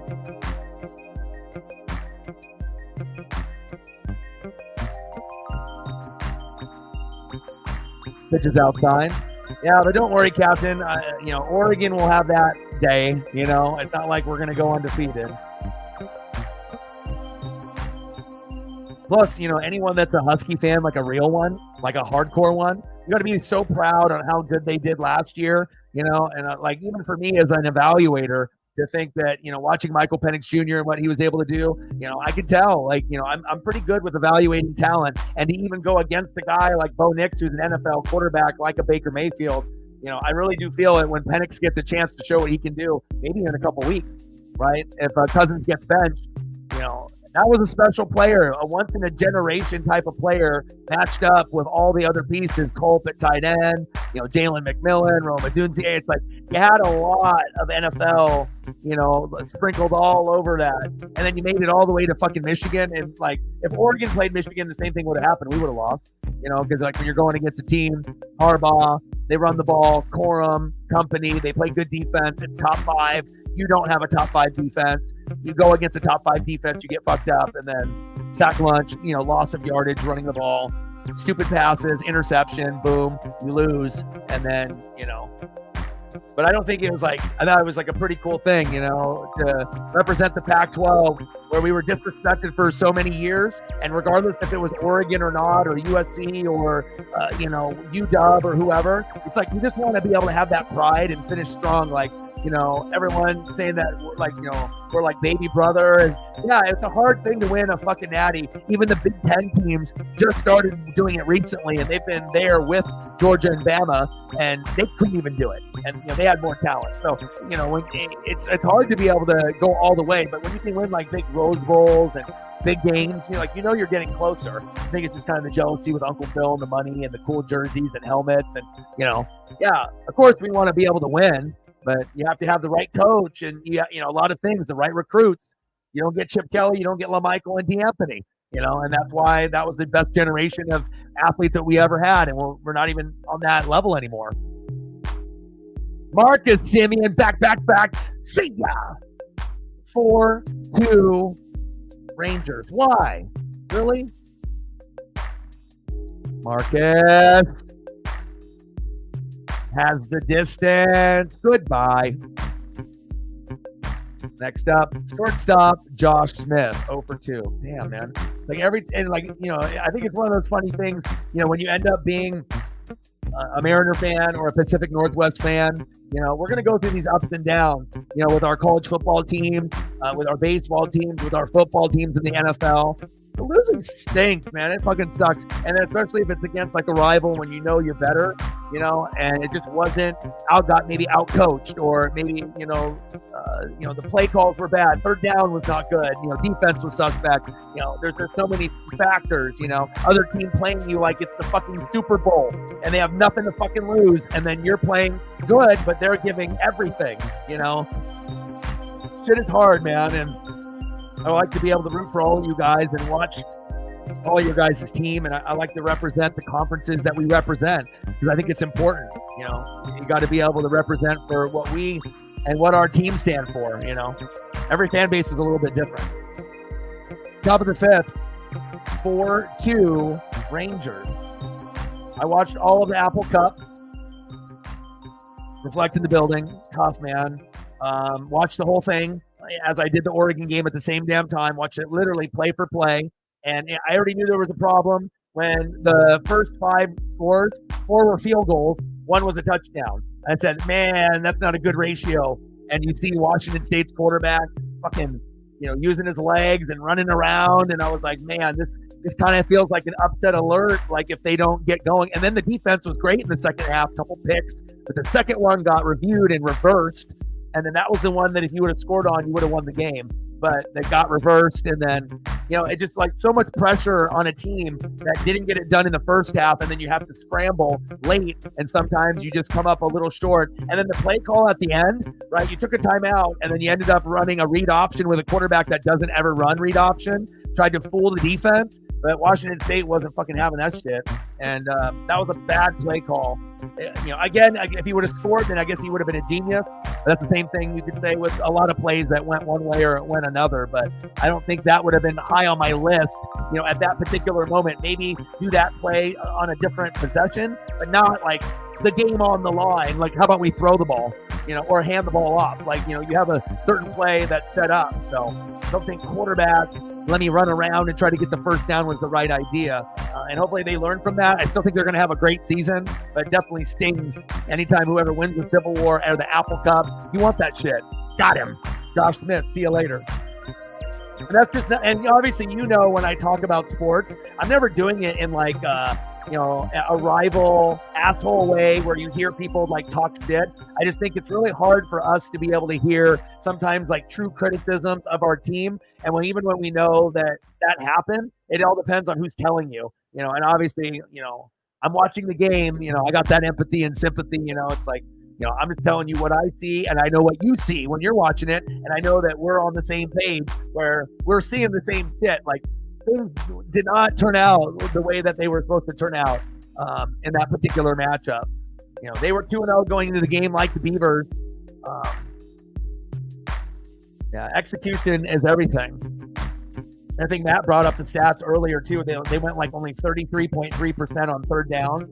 And in college, that is a killer. In the NFL, you might still be able to win a game on 33% third down, depending on how many possessions, special teams touchdowns, anything to help you field position wise, right? But 33, too many field goals.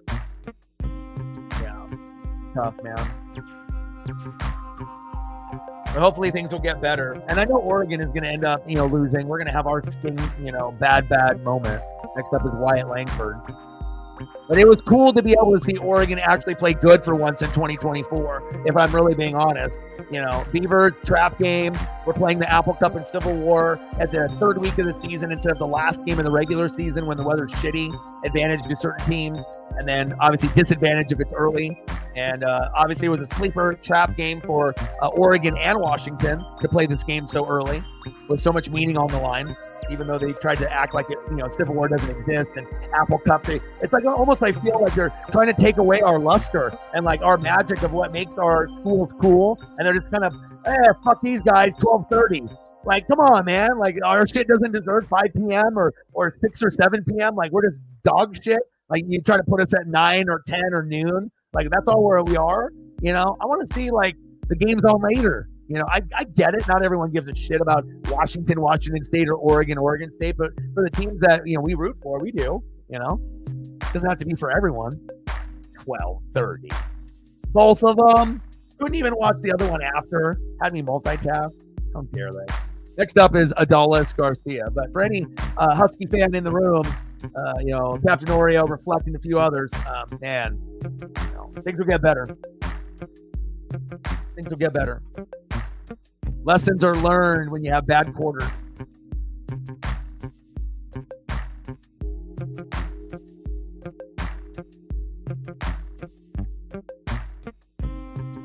Bottom of the fifth, approaching. We're in the top, 4-2. Runner at first with 2 outs.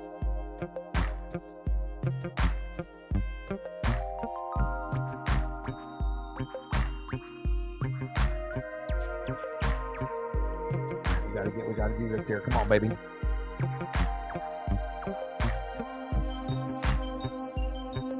Garcia in the box. Top of the fifth. Rangers up by 2. Runner at first, 2 outs. Get his ass out. Logan Gilbert. Fucking Walter. On the corner, first strike, 0-1 count.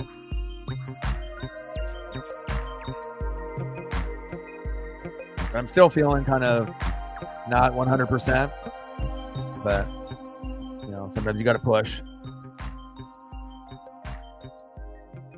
Big swing and a miss from Garcia. Finding the count 0-2. No balls and 2 strikes. That's my guy. Stetson. Finest.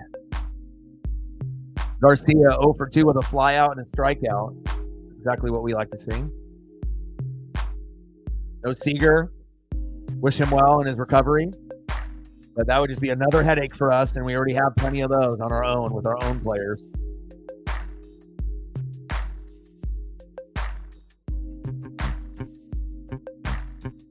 Yeah, what were the things that you noticed in the game, you know, besides these right here that you just mentioned?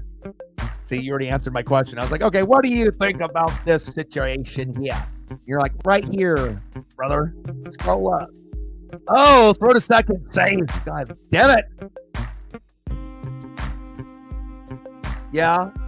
I mean, up to this point, it looks like USC is the better team. You know, it just, you have to execute and play, you know.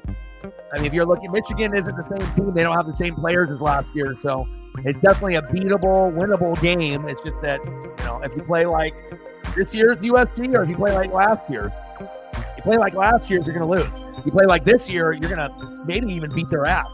Like, it could be, I could definitely see like some ass whooping coming. Like, you know, it might be a close 27-23, or it could end up being like 42-21 ass whooping or something, you know, like you might double them up. Like, it kind of depends on the, you know, the O-line, the D-line, special teams, like the big plays, the play calling. And then you're on the road, right? Is it in the big house? It's not in California. You're on the road in Michigan, right? So that'd even be harder to do, to like blow them out in their own building. Well, hopefully things go well. 28-9. He said, the goddamn undisciplined, fucking yelling at my TV with my family. Like, what the fuck? Losing the Apple Cup to fucking them?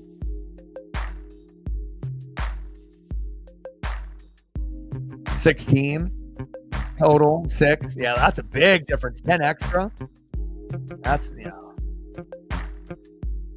He said, short quarterback freshman. Doesn't even want to mention his name. That's how angry Reflect is. So we don't even need to bring up his name in the chat. He's not even worth it. Oregon, man, everything went well. The offensive line, you know, you're not giving up penalties, no false starts, no, you know, illegal formation, stupid-ass penalties, fighting. Like, literally, the first game where the offensive line literally deserved, like, an A++.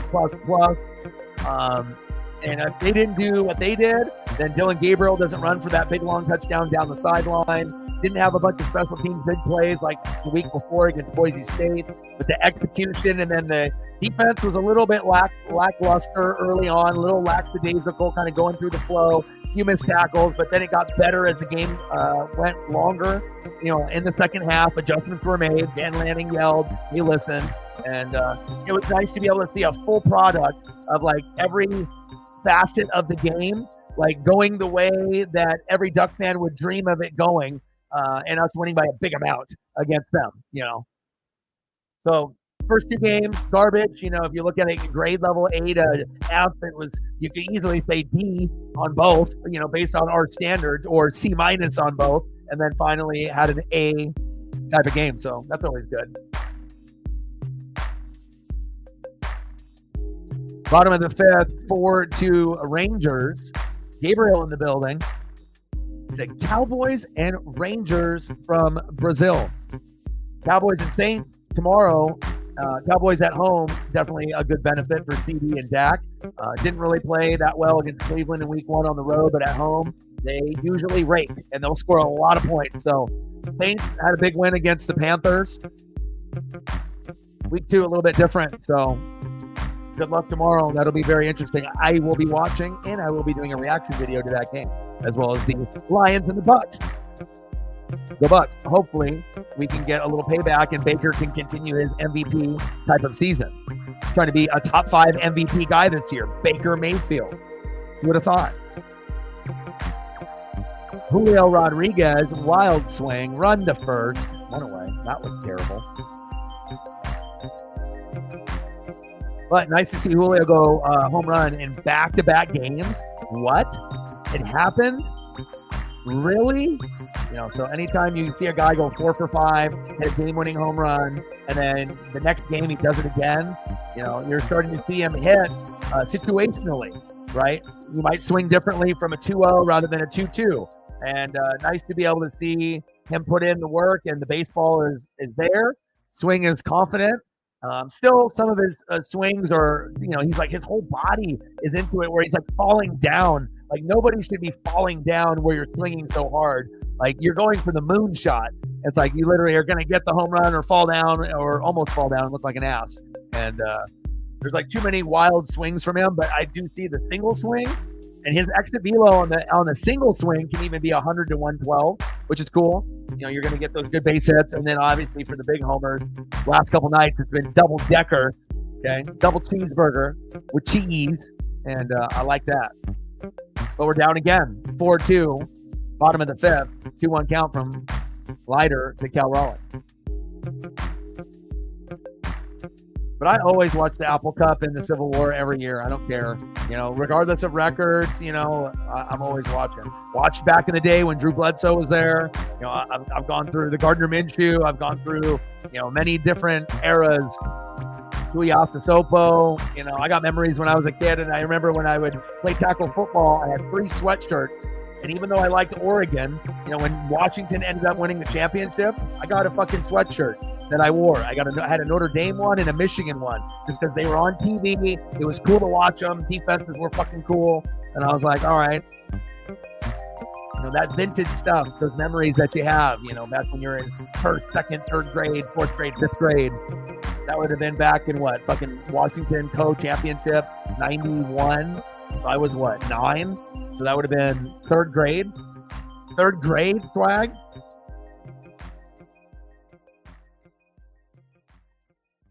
Big swing and a miss for Randy Arozarena. Come on, Randy.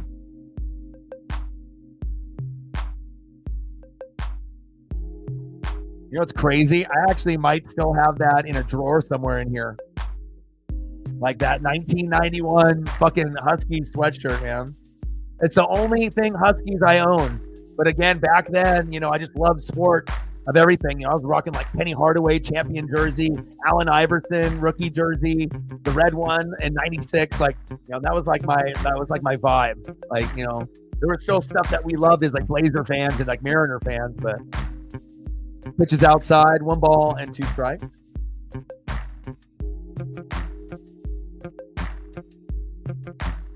Come on, Randy. Hit safely in 14 out of the last 18 games, career high 20 hit by pitch this season, which has been a little unsettling. Big swing and a miss, and there goes the bat flying. Come on, Randy.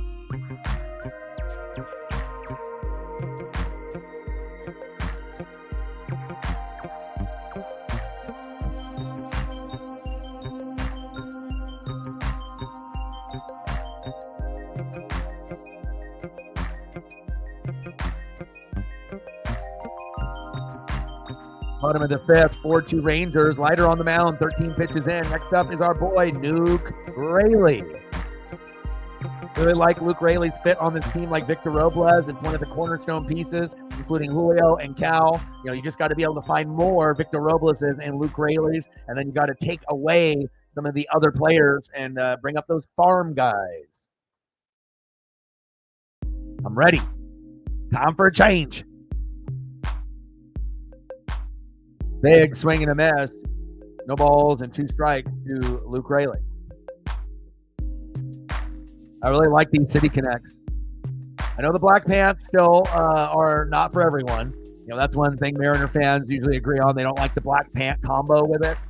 But I think as like over time, with people complaining about the bad jerseys, like through Fanatics and ones being white and see-through and bad quality, bad stitching, sometimes just being able to have something different and unique, and then you start to embrace it. Because I remember when I first saw it, I'm like, ooh, the batting helmet and the jersey is dope, but I don't know about those black pants. But then after, a while, I think it's kind of grown on me, and it's like I really like the way that uniform looks.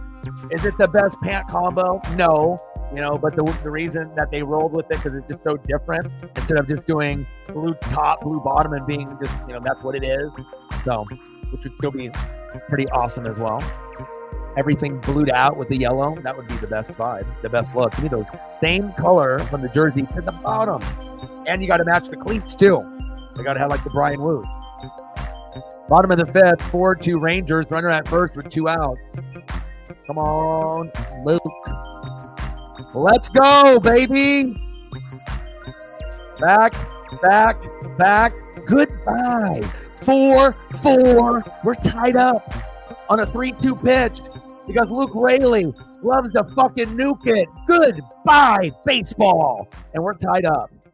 And that's what you do when O-Dog is sick and feels like shit. Mental health needs to be improved for the Husky fans. We had a hero yesterday named Julio, and then we got another hero here today named Luke Raley. Let's fucking go. Exit velo 110.1, 436 feet. Let's go with the fucking moonshot. Okay. Let's go. Rare air. Luke Raley talking about Robles and Raley, how they're perfect fits on the team. Then the sports gods are like, you're goddamn right. Boom, shakalaka. There's a home fucking run for you. Thank you, sports gods. I appreciate that. Let's go, baby. I mean, that's what happens. Sometimes you just got to talk it up. And there's like a lot of times that ESP, sometimes you just got to be able to talk your heart on who you like, who you don't like, what's good, what's bad. Call a spade a spade. If this guy sucks, then he sucks, right? But then it's the truth, right? Tell me one Mariner fan that doesn't think that, Robles and Raley have earned a spot on the team. Are they the best?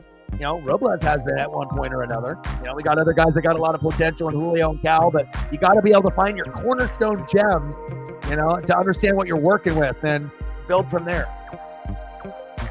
Nice fucking job, man. He's really been seeing the baseball. He's really been fucking nuking it. 4-4. Justin Turner. 0-2 count. Usually if it's 0-2, 90% chance you're out. It's very rare where you're going to see an 0-2, at least lately. I guess once it goes above 1-2, then it might be a little different. A little tough. But to be able to tie it up, every time it's like we're going with a jab, then they're haymakering back, right? But it's like a consistent back and forth. Like you jab, I'll jab you back. You hit me with a haymaker, here's one for you. You got my eye, here's yours. And we're going back and forth. And Justin Turner can't believe it. And that is strike number 3, about a foot off the plate, 2 feet off the plate. But it makes the game fun. And the sports gods know I'm sick already. So it's like, all right, this motherfucker is grinding. There's no way we're going to have them lose like 8-0. We're going to make it exciting, right? Give him a chance to fucking win. Dan Wilson about to get ejected. About to do his best impersonation of fucking Lou Piniella. Turner got fucking struck out on a pitch that was like not even close, and then but we already got the jack though. We already got the homer to tie it. So it's like when momentum gets to a point and it's like super exciting, you can feel like the big play happening, like an RBI or home run. But a lot of times if you watch sports, right, you don't continue to hit home runs or get another RBI. Sometimes it fucking dies. The drive, the momentum, the next guy, you're done. It doesn't matter how exciting it is or how many more guys are on base. Like sometimes it's just that next guy after the big play happens, then it's done.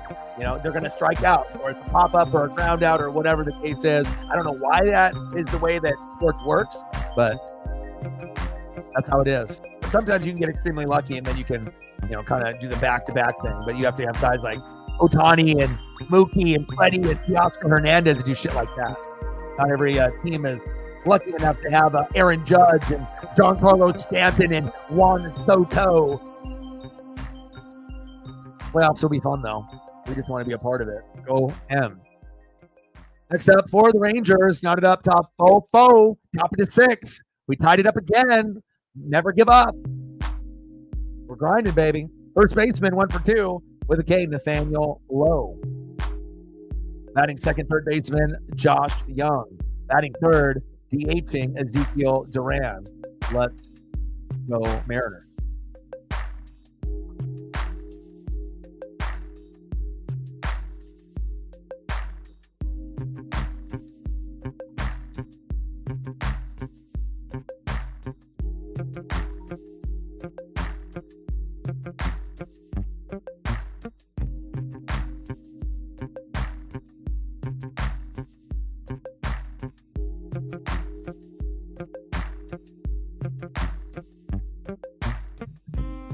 All right, Gilbert's still out there. 0-1 pitch to Nathaniel Lowe. Minded the count 0-2. Top of the 6th. Knotted up at 4. Nobody on. Nobody out. 0-2 pitch to Nathaniel Lowe. Super excited for tomorrow. Lots of good matchups. A lot of opportunity for the NFC South or other divisions, NFC East and NFC North, to be able to kind of stamp your moment into week number 2. Obviously, Cowboys Saints. Cowboys should be favored. Cowboys should win. But if the Saints win, that would be a huge win for them and a stepping stone on their season. Buccaneers Lions. Lions should win at home. But if the Bucs do win, that could be a big stepping stone moment for that franchise as well. So a lot on the line, and even though it's early, you get to kind of see a flash of possibly a playoff preview, in certain matchups that you may see in the future. That's always exciting. Top of the 6th, 4-4, Rangers and Mariners. I mean, who would have thought you might end up seeing a AFC or NFC title game or playoff matchups early in the season? But sometimes the schedule makers, I don't know, it's like subliminal. Like they're almost like setting us up to like, all right, do you see this? Like we're showing you,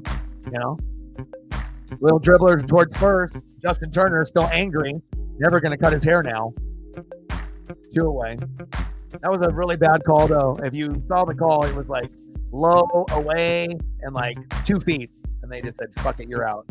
Like, I don't like you, Big Red. And then Dan Wilson tried to get tossed, but didn't. Next up is Ezekiel Duran. But I'm happy that we're tied up at 4. That makes it exciting. I mean, we've had 5-4 games. We were up 4-1, blew that fucking lead, lost 5-4. Then we go in, sick boy here, right? We're down 4-0. Then the sports gods are like, we feel sorry for you, sick boy, right? And then boom, shakalaka, 4-1, 4-2, 3-run blast by Julio, game winner, 5-4 Mariners. And then here we are on the cusp of trying to do it again, baby. Top of the 6th, 4-4 Rangers and Mariners. 0-1 pitch to Ezekiel Duran. Duran, chopper towards third. Should be a routine play to first. Yes, it is. Goodbye. Let's go to the bottom of the 6th and take the fucking lead. How about that? Go Mariners.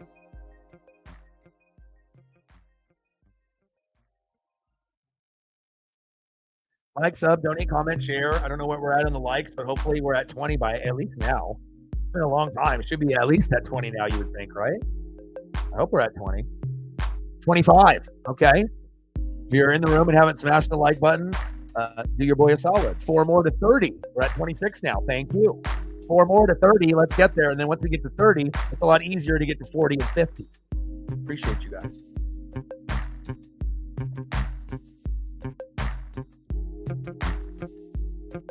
Yeah, I'm a nerd, bro. Like, if we're talking about nerds, like I'm at the like if there's like nerd college, like I am your boy, dude. Like I'm there.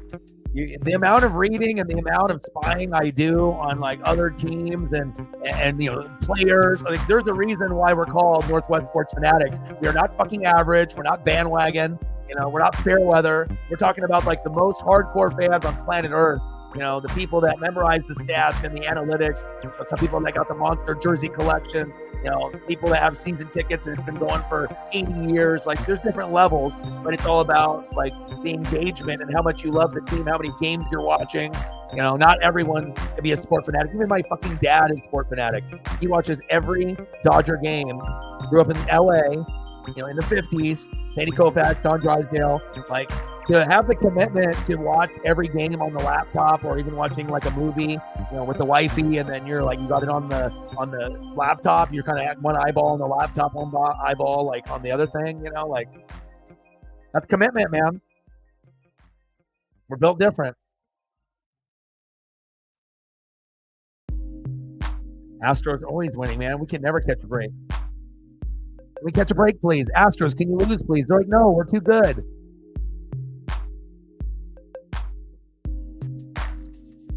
Three back in the wild card chase. We need the Twins and the Tigers and a few others just to start shitting the bed. Just like everyone, just terrible baseball. And then all of a sudden it makes it a little bit easier for us.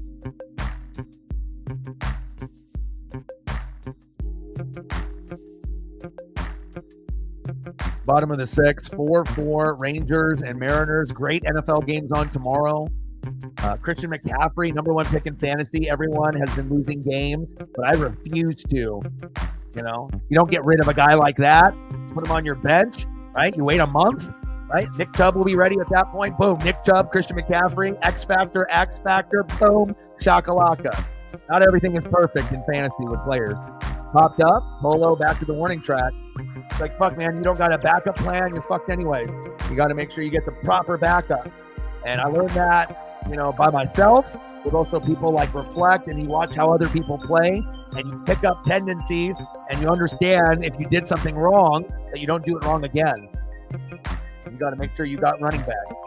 No matter if it is a passing league in fantasy and things are changing and wide receivers are getting more and more involved, at the end of the day, if you don't got running back depth, you'll never win a fantasy championship.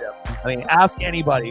That is a true statement. There is times where you might be able to be wide receiver, tight end heavy, and have the bare minimum, but if you only got like 2 or 3 running backs, that's, typically a recipe of disaster. Injuries are a motherfucker. Bottom of the sixth, 4-4, Rangers, Mariners, nobody on, one out. Lighter, 1-1 count to J.P. Crawford. I hope J.P. Gets good again. Top foul, 1 ball and 2 strikes. Toby in the building, what's good? I did see the Pearl Jam meltdown on stage on my social media feed. I did see that. Wild, man. Like, you never know with bands that have been together and people, if they are partying too much under the influence of alcohol or something else, and then, or if it's just genuinely upset, sound equipment with the other individuals. Yeah, but any time to try to like start brawling and then the concert just ends, not a good sign.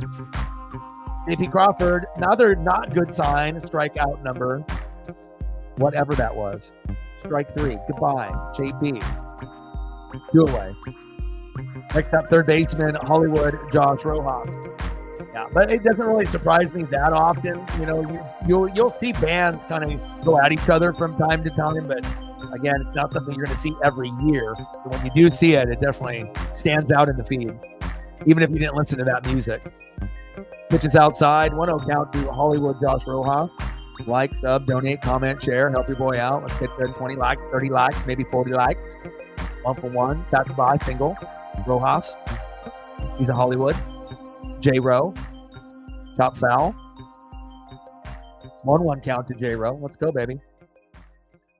Oh, man, my favorite thing during this time of year is fantasy football and NFL Red Zone. If anyone else is in the room that's like me, then, it's a peak time to be alive, man. Forces you to be able to learn more about the league maybe than you even wanted to. Popped up, and that one goes into the 5th row. They're still battling for it. So give me that baseball. Come on, baby. We need another 2 good innings out of the 3 left. Good opportunities. Runners in scoring position, and I need to see a bunt in the next 3 innings. Like in the 6th, the 7th, the 8th, the 9th, I need to see a bunt. Pull out all the stops. Popped up. 1, 2, 3 inning there.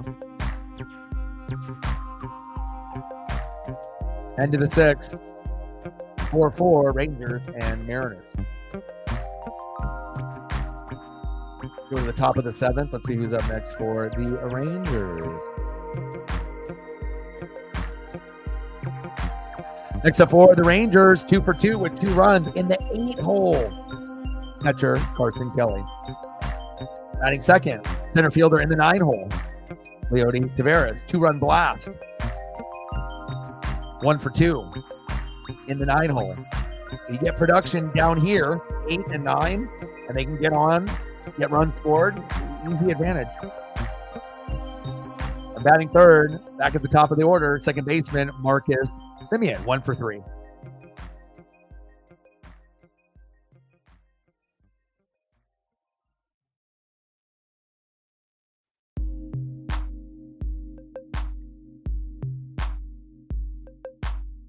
Chiefs don't have a problem without Hollywood Brown there. They never even had him out there. So how can you miss something that wasn't even out there? You know? So they got plenty. As long as Rashee Rice doesn't go to jail, right, or he gets suspended, then boom, you got him and Xavier Worthy and Pacheco and Kelsey and Mahomes, and you got Andy Reid and company. You're good. No disrespect, but nobody's hanging on for anybody that they bring in. It's like they're going to have role players come in, but if you watch the Chiefs, if you watch them, Juju and McCole Hardman are back, but you would hardly even notice. Juju can't even play anymore. McCole Hardman's better, but usually it'll be like special teams or something like punt return, kick return, or maybe he's like 4th or 5th string. But things change pretty fast. And if you can't keep up, there's going to be someone that's younger and faster version of what you were, and then you get replaced. So to not have Brown, no one cares. They could give 2 fucks, They can go grab another person if they need to. They're fine. But we'll see how Mahomes looks with Kelsey. I know old Capanorio's got both of those pieces in fantasy, and I wouldn't have those 2 players, not this year or last year, but hopefully it works out. And it might be a different type of offense now with Xavier Worthy, with Rice and Pacheco. So Kelsey's not the number 1 target, and maybe there's going to be a resurgence in not only Mahomes but everyone. So could be. Carson Kelly in the box. We're at 1981 to go. Troy Taylor, that's my fucking dude, man. My favorite bullpen player other than Andres Munoz. This guy's a fucking rookie. I like the swagger, and I like 95 to 100 miles an hour. And he carries himself. He'll fuck up once in a while. It's rare for him to give up a fucking home run. Really, really rare. Like rare air. Like when Munoz does it, you're like, fuck, really? But this guy is you got Brash in the 7th, this guy in the 8th, Munoz in the 9th. That's a pretty damn good 1, 2, 3, and I would love to add a few more to that. But we need to get guys that have that type of skill set paired up with those guys. It has to be that type of standard of player, not less than that. Right? Taylor in there for a strike. 0-1 count to Leody Taveras.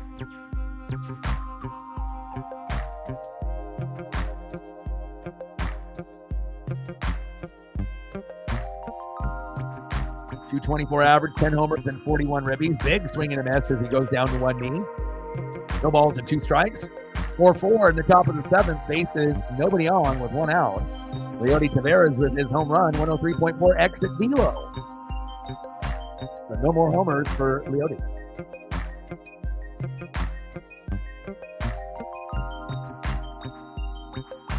Yeah, Worthy's nice. 2 touchdowns right out of the gates, 165 out of the draft wet. You're going to use him like a Tyreek. You can use him as a guy that can do reverses and jet sweeps or just be fucking fast. Speed kills. You'll hear that in the reaction video. And, that's not something that you can, teach. They got that discipline in those genes, and, you got the speed, they ain't going to catch you. I saw a crazy stat on the throw of the Richardson slip 60-yard bomb that Alec Pierce is actually the fastest NFL player in the last couple of years based on miles per hour. Even faster on Tyreek than a 50-yard bomb. And then, he's full speed running, at 20 plus miles an hour. I was like, damn. So you already know, Richardson is really pushing all of the receivers, Adonai Mitchell, Michael Pittman Jr. You got fucking Alec Pierce running like a goddamn track guy in the Olympics. But they were on point. And if he didn't run that fast, that touchdown doesn't happen. So I like Richardson kind of pushing the player to get the most out of their potential. Like, who would have thought like Alec Pierce could outrun top speed Tyreek Hill? Fucking nobody. Like, I don't care if it was for one play and that was the only play you ever see. That's when you know a touchdown is on point. Many more of those, hopefully, for AR. Top of the 7th, 4-4, Rangers and Mariners. 3-2 count for my boy Troy Taylor. You the man. Go, Troy. Chopper right back at him. JP and Polanco out of position every fucking time, man. No help at shortstop and second base. It's like pulling teeth making a play from either one of these guys anymore. You know, it's like out of position, glove work bad, footwork bad, delivery to first base bad, getting up after being on the ground bad. Like, at least at some point, like if you're not hitting, at least be good at defense. If you let both things go, like it's really hard to root for a player. Like you can't hit, you can't defend. Like what are we doing? At some point you can be a fan of the player still, but then you're like, okay, you're not good enough right now. We need to get someone who's on the bench that's better to step in. 1 for 3, Marcus Semien. Let's go, Mariners. NWSF dropping the knowledge bomb. 238 average, 22 homers, 72 ribbies for Marcus Semien. 13 pitches for Taylor. 0-2 count to Semien.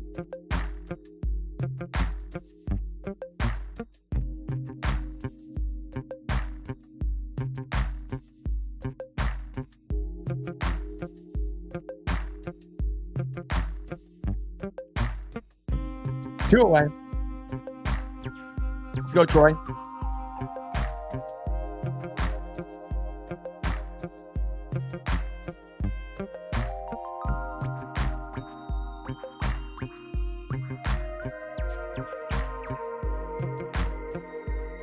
Which is inside. 1-0 count. Josh Smith 0 for 3 with a strikeout in the 5th.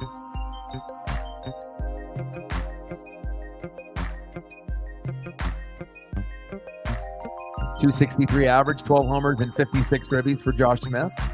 Big swing and a miss, 1 ball and 1 strike. For Taylor, he's nasty. It's like he pitches like he's been in the league for 5 to 7 years and he's a rookie. That already tells you that he's got potential like Woo to take it to a whole nother level. You just have to be able to evaluate talent and look at what they're doing on a game in, game out basis when they have a chance to show what they can do. Sometimes the writing is on the wall. There's going to be different evaluators of sports that can recognize better talented players. Injuries, it happens. But as far as top end talent, you got to have an eye. 2-1 pitch. Fucking A, dude, blows that one. Wow. 2 balls and 2 strikes. Let's go. Go, Troy. 25.9% bullpen K rate. That's MLB rank number 3. Seattle Mariners. 2-2. Got him, baby. Breaking ball. Say goodbye. Fucking Troy Taylor. Nice job, Troy. I got to talk you up because you are that damn good. We got plenty of guys that have messed up or choked, so nice to have one that is consistent. Consistently good. All right, let's go to the bottom of the 7th. Let's see who's up for the Mariners. Is this our inning? It could be. I think it could be. Good vibes here. Leading off, 0 for 3. He will go 1 for 4. Right fielder, Victor Robles. Batting second, 2 for 3 with a run, RBI. And a K. Center fielder, Julio Rodriguez. He is back. And batting third, best clutch hitter in the 7th inning and beyond, catcher, big dumper, now Raleigh. That's about as good as it gets right there, besides Luke Raley hitting for Cal. So we'll see how it goes. Randy will be next after Cal, and then Luke if we get there again or if we have to wait. But it would be really great if we could go from Robles and get to Raley, because then that means we're probably up 6-4 or maybe better. Let's go, Victor Robles. Let's go, Mariners.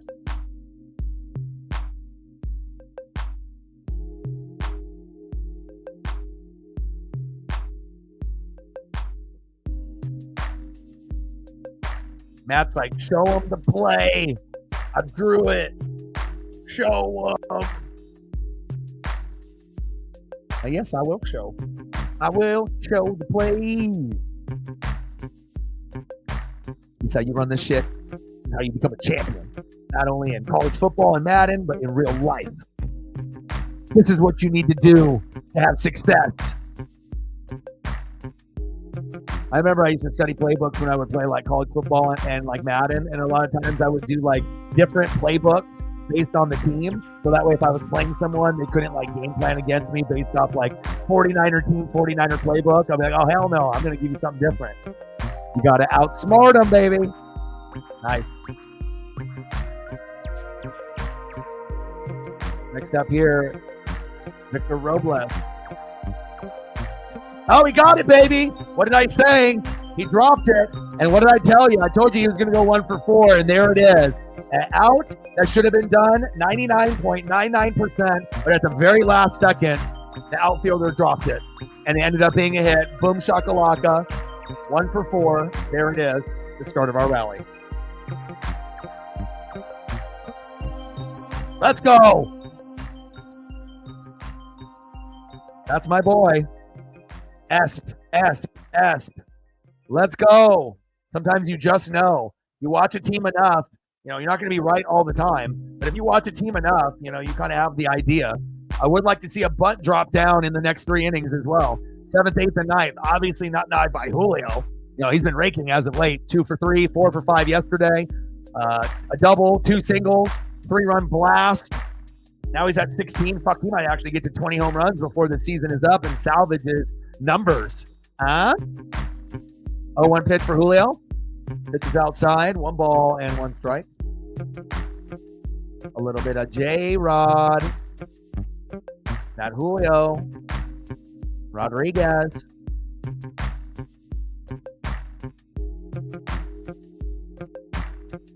We're not fans of Julio here, or Cal. Of course we are. Big swing and a miss, going for the moon. 1 ball and 2 strikes. Come on, Julio, focus. RBI, you don't got to go for, the moon shot. Just like bring home or move over the runner. 7th inning, it's not the 9th inning. Focus. Be electric. Let the game come to you. He's like, I'll strike out.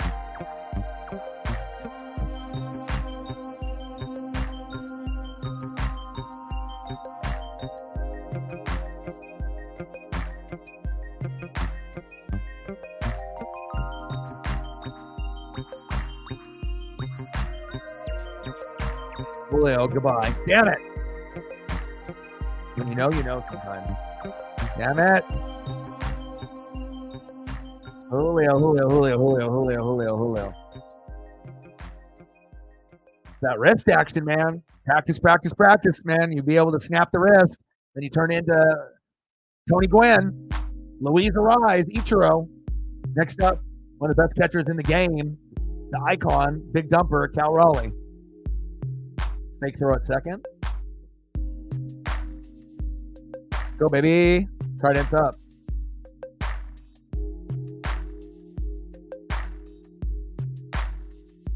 Go, big dumper.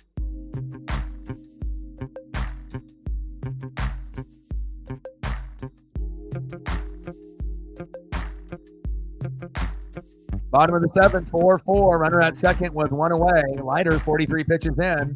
0-1 pitch to big dumper, 213 average. Shitload of home runs and RBIs. Trying to be the best catcher of all time in his first 3 to 4 seasons in a row. Nothing big. He's trying to break all the fucking records. Get up there with Johnny Bench and Mike Piazza and all the legends and icons. He's trying to pass everybody. Buster Posey and Pudge and Piazza and Johnny Bench and all of them. Let's go, Cal. 0-2 pitch. Shot behind the plate, foul. Count remains 0-2. Come on, baby. Let's go.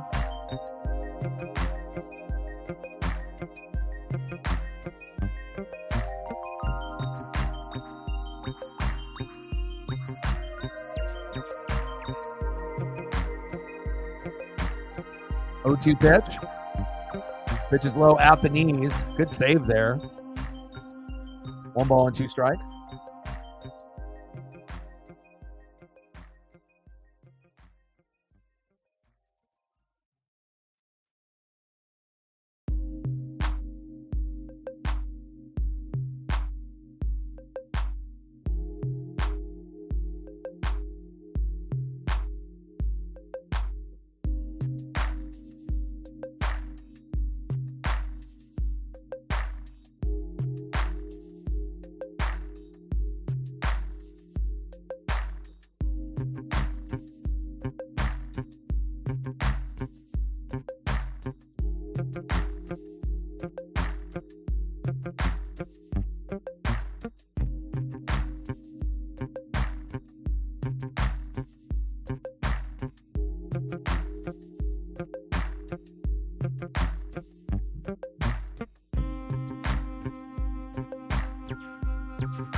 Big pause in the game there.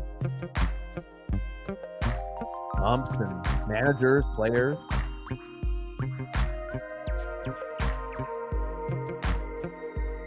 Florida State, 0-3. I mean, the DJU that you saw at Oregon State that made them good with Damian Martinez and Jonathan Smith at head coach, and then all of a sudden you see FSU, play some pretty good ball last year. People thinking there was some snubbery. And like, how the hell do you, like, for their team history, like, you're talking about doing something that hasn't been done either in a really, really long time or like ever, or like in the beginning of the existence. That's not good. Bottom of the seventh, 4-4. Rangers and Mariners. Runner at second with one away. 2-2 pitch from Leiter to Raleigh. Throw to third. Safe. Because Victor Robles knows how to steal fucking bags.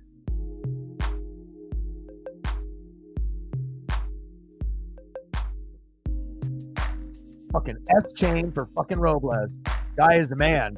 Like, we got guys like Julio, big contract. Cal, he'll get his. But, guys like this, Robles and Raleigh, sometimes these are the glue guys that you need to be able to win baseball. You're not going to always win it here or here. You sometimes are going to have to win it like here, or a guy that's leading off that has that good tone setting ability. Nice job. Let's go. 3-2. Cal. Oh, just barely foul. You fucking kidding me?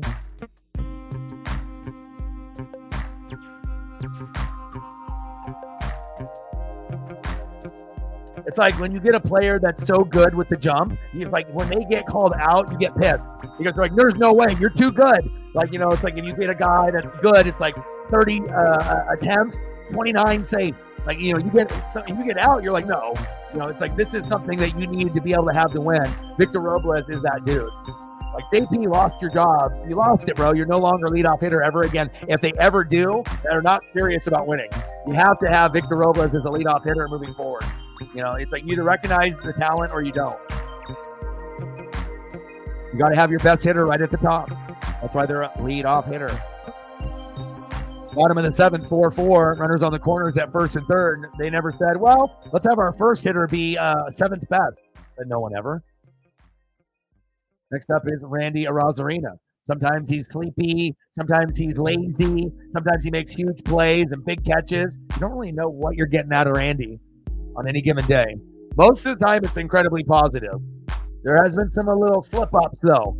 But he's one home run away from 20, so that tells me that that's coming very soon. Might not be here, but again, when you're on the brink of a milestone to go from 19 to 20, it's going to happen soon. Nuke Rayleigh. Randy. Bottom of the seventh, 4-4. Runners on the corners. Can't have too many stranded.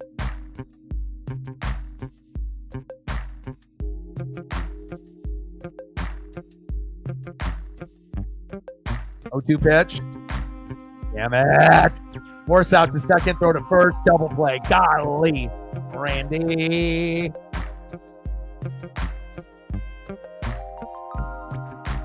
.24 steals. 0 caught. Great signing for 2027. Club control. And it's just cool that he wants to be here. It's like we gave him a chance. It was a good vibe. He's one of the best players already. And again, you want to reward a guy like that. And it's like you keep a guy like this at the top of the order, you're going to win. You start fucking up and putting this at the top of the order, or you go this, or you go Luke, or you go to JP or Rojas. You're not serious. You got to make sure that you understand how you're setting the tone, right out of the gates. Right here. We still got a chance in this game. End of the seventh inning, 4-4, Rangers and Mariners. It's always exciting. First game, 5-4. Second game, 5-4. Now it's 4-4. 3 games in a row for 5-4? Or is it going to be higher than that? We'll have to find out. Next up for the Rangers, left fielder Wyatt Langford. Batting second, right fielder Adolis Garcia. Batting third, first baseman Nathaniel Lowe. Let's go Mariners.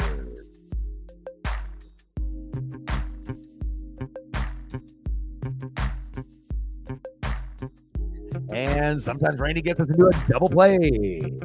Double play guys, it's really hard after a while when you have guys that like you like them, you support, the team, but then when you get too many of the players that continuously hit into a double play, sometimes that's like a part of who they are, and then you don't want to have that reputation of being, oh God, this guy, we're probably not. It's he's gonna do the DP, the double play, or he's gonna fuck up.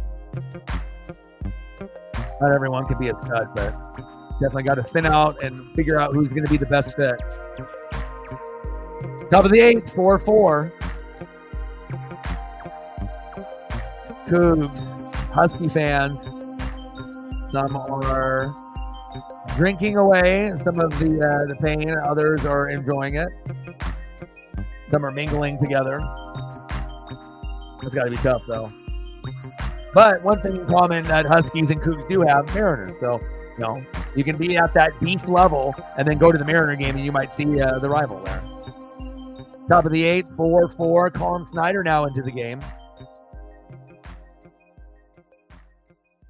I need a bunt in the 7th inning. We didn't get one. Now we're down to the 8th and the 9th. If you really want to be serious and you want to game plan, Victor did one bunt earlier today, but he did it towards the wrong area. Should have been towards third base, not towards first, the direction that you're going to be running to, right? So if we can get another one down that third baseline, that's going to be the money spot, or even in between the third base and the pitcher, like somewhere in there, just enough away from the shortstop not to be able to make the play. Then maybe wild throw to first, maybe you get a double out of it. Boom shakalaka, you're already in runners in scoring position, and then we try to win the game 5-4. If not, something else. 252 average, 11 homers, 64 ribbies for Wyatt Langford. 2 balls and 2 strikes. NFL games tomorrow, going to be fun. And then we got Bears and Texans on Sunday night stream. And then Monday, we got Falcons and Eagles. Bird Gang. Should be fun.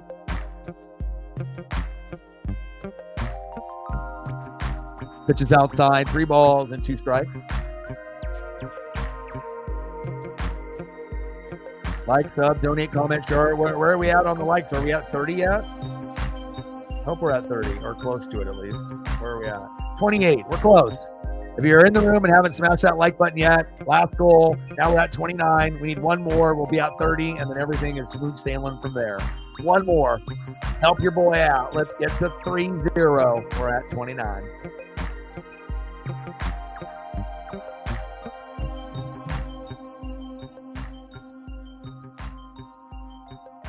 Three-two pitch from Snyder to Langford. Langford pops up. Raleigh is there. 2 hands, 1 away. Next up for the Rangers, right fielder Adolis Garcia.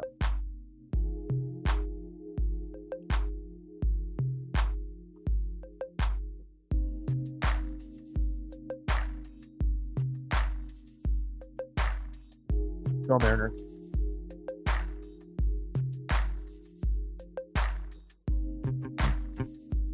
Over 3 with a strikeout in the 5th. Pitch right down the middle in the zone for a strike.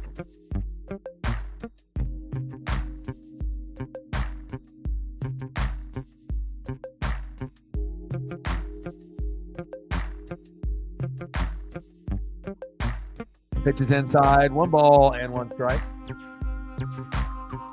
Not today. Let's go Snyder. 1-1 pitch to Garcia. Crushes that one foul. 1 ball and 2 strikes.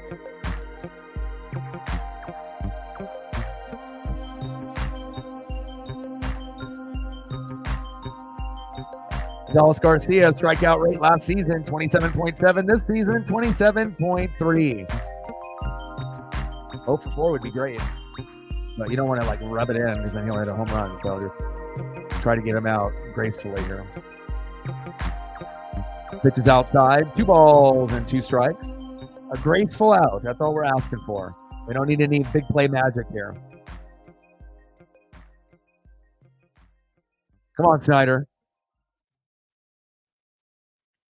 2-2 pitch. Slow roll dribbler. Throw to first. Got him. 2 away. Next up for the Rangers, first baseman, 1 for 3 with a K, Nathaniel Lowe.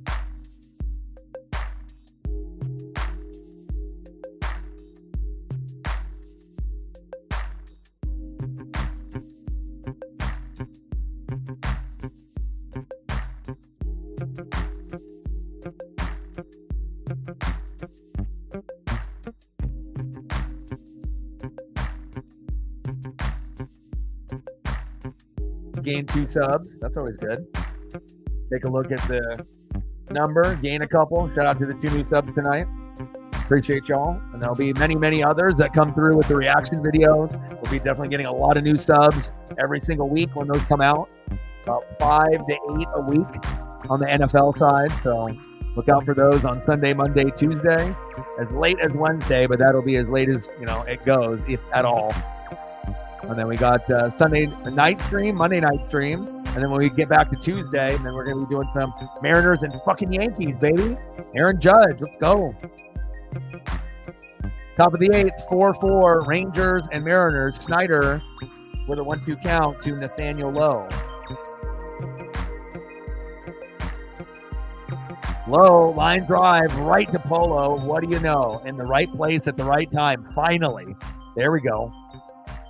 Go to the bottom of the 8th. Everything is identical. 4 runs, 7 hits, no errors. Identical. 5-4, 5-4, identical. Almost 3 times in a row. Like, what are the chances of that happening? But hopefully we are the team with the 5 at the end, if not higher. We need more run support. I don't even know if I feel comfortable with just 1 more, but we only have 2 more innings, so it is very possible for 3 games in a row to fall to 5-4. Next up, our boy, left field, Nuke fucking Raleigh. 1 for 3 with a run, 2 RBIs. He continues to hit home runs to test Julio and his home run ability, so I can fucking hit him too. Let's go. Batting second, 1 for 3 with a run and a K. Big Red, first baseman Justin Turner. Got screwed at one of his last at-bats. Hopefully that'll get him a nice base knock. A nice base knock. Nice base knock to right field. Get the drive going. And then batting third, 1 for 3 in the right place at the right time. Second baseman, Jorge Polanco. We need some hits. I don't even expect home runs from him anymore. It's just like anything would be positive rather than the strikeouts and all the inconsistent play in the box. Let's go, Polo.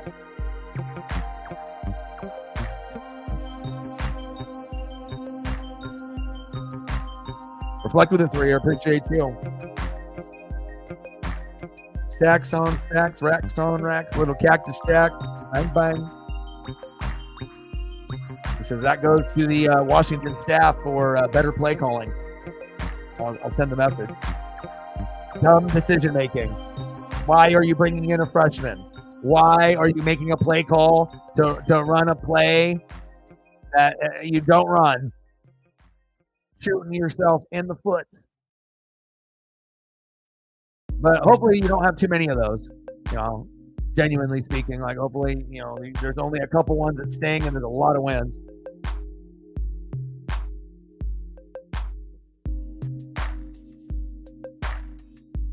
Raleigh, good defense there by the Rangers. Raleigh running really hard to first, but just missed it. 1 away. Love the effort, man. Guy just doesn't. He gives more effort than anyone running to first. Every fucking time he's hustling, and he gets rewarded. I would say probably out of 10 at bats, and if it's close, he might run out like 3, where where everyone else is not, and he's getting 3 extra because he's hustling. It might not show up at the end of the day on every single stat board, but hardcore stat nerds like me notice that shit. I like that. I like effort. Next up is Big Red, Justin Turner. Give me the effort, man. 39 years old, one of the oldest starters. Who cares? You're Big Red. Channel your inner Dodger. Let's go, JT. 0-1 pitch. In the zone for a strike, behind in the count, 0-2. When he gets to 0-2, it's normally 0-3.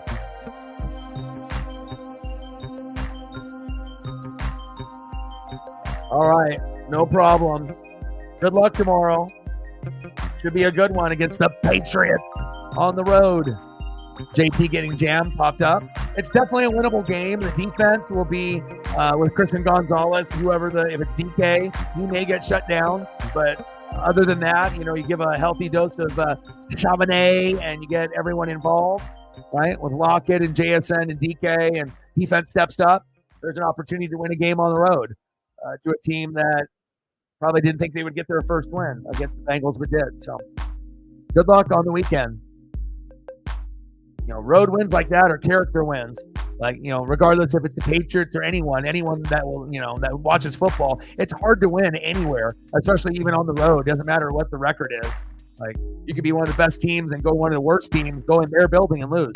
So got to bring the focus.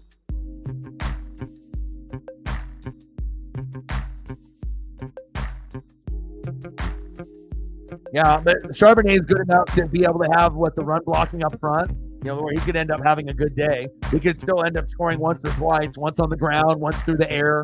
It just kind of depends on the game plan and who gets shut down. Because if Gonzalez goes against one-on-one on DK, DK's numbers might be a little lower, and that means more for JSN and Lockett. And then Fant is injured as well. I read up on all your guys' injury reports and everything, so I know who's in and who's out. Fant's out, Walker's out, Charbonnet in. Boom shakalaka fantasy points. Bottom of the 8th, 4-4, Rangers, Mariners. Nobody on, one out. 3-2 count from Leiter to JT. Who knows? It could end up being someone like an unlikely hero like Charbonnet that ends up winning the game for you. Never know. 3-2 pitch. Stop foul. Count remains 3 balls and 2 strikes for JT.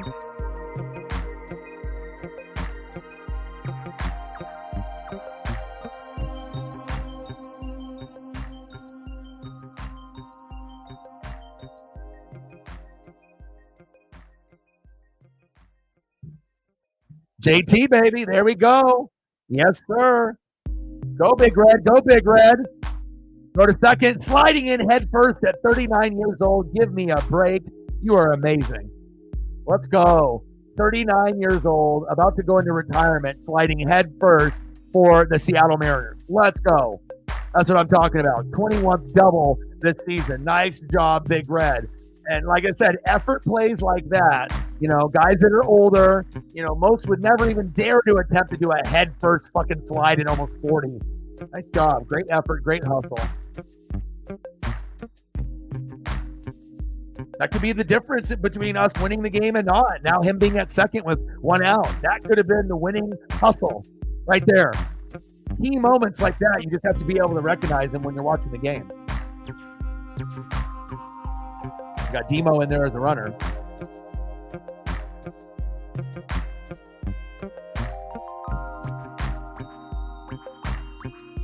Leclerc coming out.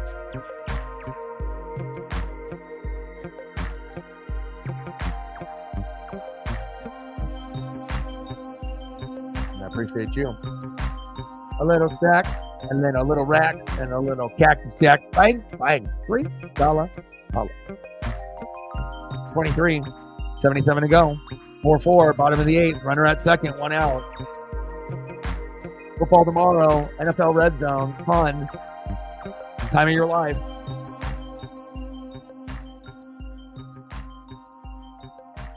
Hopefully Caleb plays good with CJ Stroud on Sunday night. And hopefully Cousins has some kind of mobility against Jalen Hurts. Hopefully we get good competitive games on Sunday night and Monday night. But that might not be the case. Bottom of the 8th, 4-4. Runner at second with 1 out. 1 for 3. Single in the second. Jorge Polanco popped up. Langford is there. 2 away.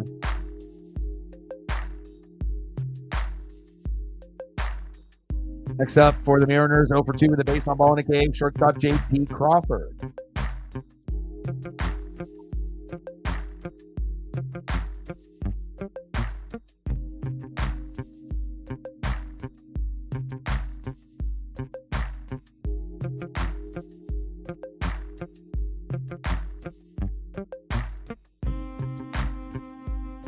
Come on, Ems. JP. Pitch on the corner for a strike. And JP hasn't been done any favors by the umps. It's like when they pitch to him, it seems like anything that's borderline goes against him.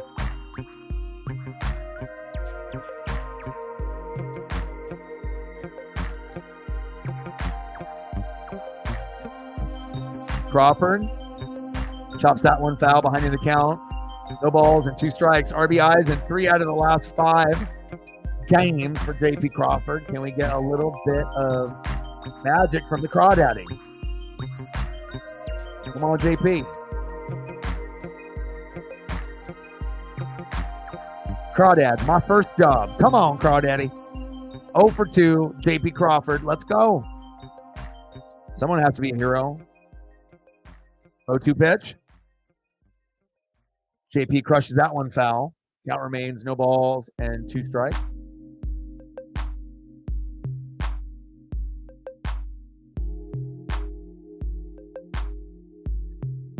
Come on, JP. Please, please do something big.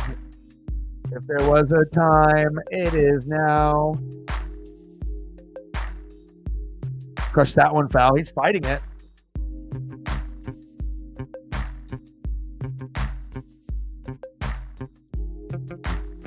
I mean, how many photos do you need, brother? I got the swag, man. Don't worry about it. I got the swag. I got you on defense, being a boss. Okay? Celebrating. Let's go. 0-2 pitch. Pitch is high. 1 ball and 2 strikes. Like anytime you get back in the count, 0-2 or 1-2, it's almost like a recipe for disaster unless you have that plate discipline. You know, if you're Tony Gwynn, Rod Carew, Pete Rose, Ichiro, Luis Ariz, you're fine. 0-2 all day doesn't fucking matter, but everyone else is like really hard to come back from that. 1-2 pitch. And there he is. Goodbye, JP Crawford. I'll leave it stranded. End of the 8th, 4-4. Where is my bunt? Now we got to go to the 9th. Andres Munoz coming in.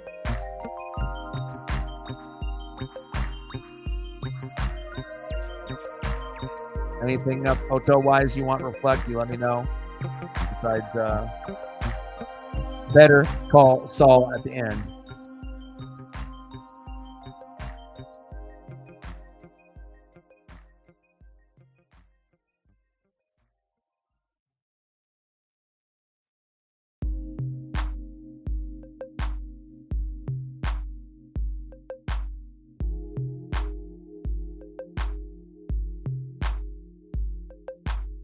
I love looking at like all these different ones that have been accumulated because you get to kind of see like different pieces of him and his career, like a young version of him. And then depending on the year of the photo, you know, some are going to be out in the same year, some are not. So just kind of seeing like the evolution, you know, of someone that you saw the potential in and then what they ended up turning themselves into being. It's very cool. Pictures tell a story, you know, and I like to have photos that tell a story on this channel. Andres Munoz, let's go. I got you.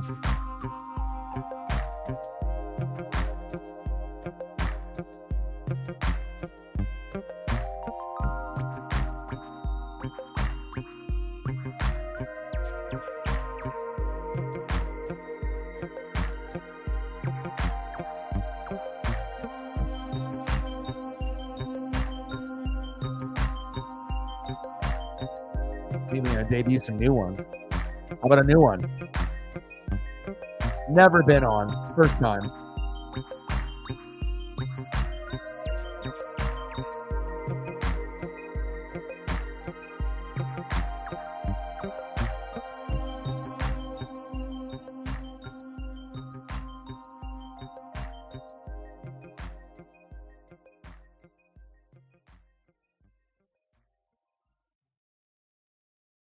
I'll even debut one more new one. Never, ever, ever been seen. Brand news.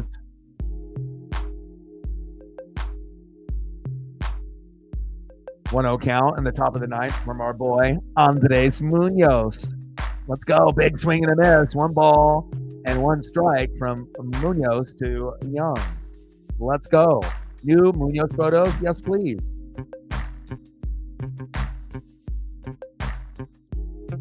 1-1 pitch. Right down the middle for a strike. I love that. Love that.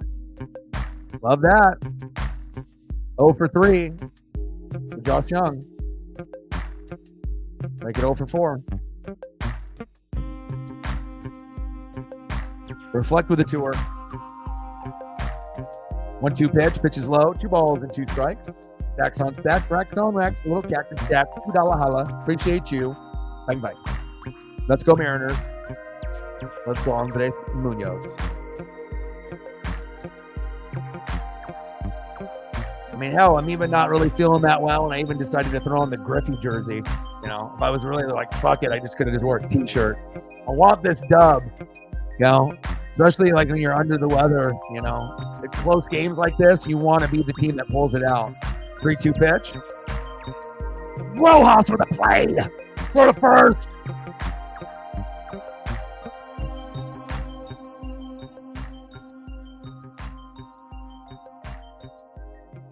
Let's fucking go. Are you kidding me? One of the plays of the year. My God. One of the gems of the year, baby.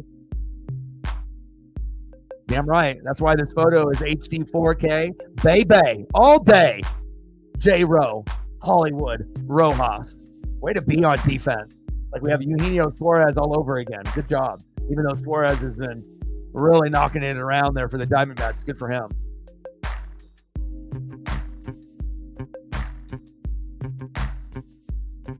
Big swing and a miss. Behind the count to Ezekiel Duran. 0-2 count.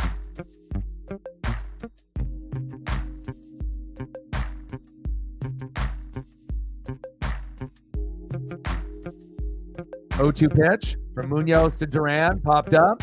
Should be a routine play. Staying in play. There we go. Victor Robles.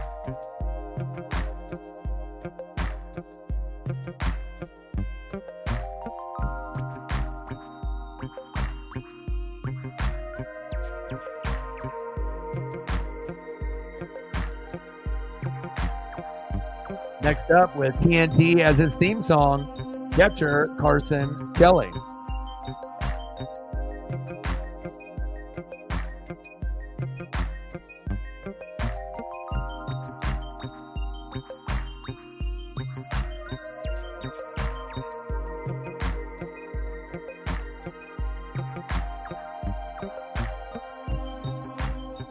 Chopper. Back to Munoz. Flip to first.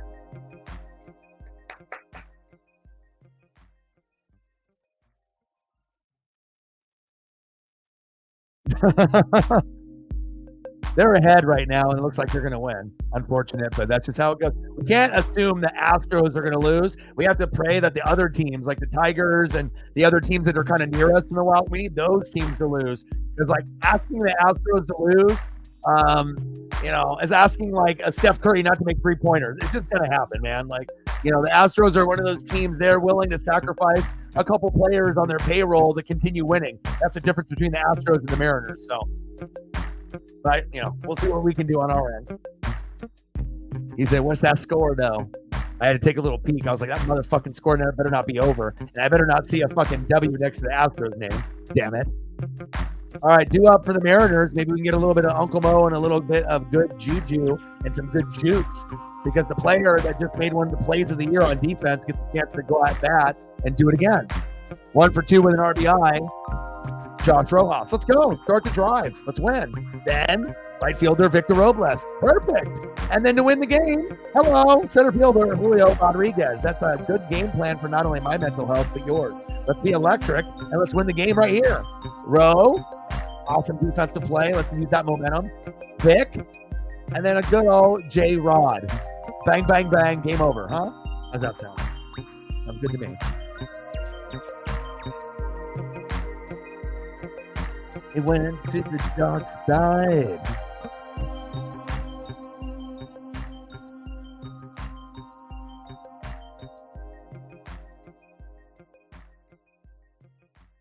Oh, jersey auction. Ichiro, Edgar, Griffey. Good choices. We're at 25:75 to go. Like, sub, donate, comment, share. Are we at 30 yet? That'd be awesome if we were. What are we at? We're at 28. We need 2 more. 2 more likes. 2 more likes. Now we're at 29. We need 1 more. Let's hit 30. Bottom of the 9th. Jose Leclerc. I would assume that it would be awesome if we could win in the bottom of the 9th, but the game feels like to me the winner will be in the 10th or the 11th. That's just my vibe.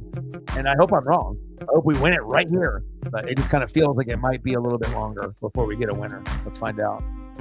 Bottom of the 9th, 4-4, Rangers and Mariners. Nobody on, 1 out.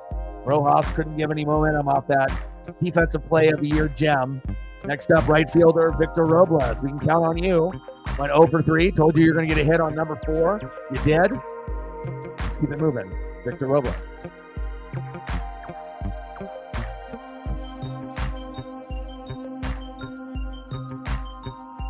Jones bunt, pulls back. That's my boy, man. Anyone that's going to be able to drop down a bunt, let's go. But you got to drop it in the right spot, though.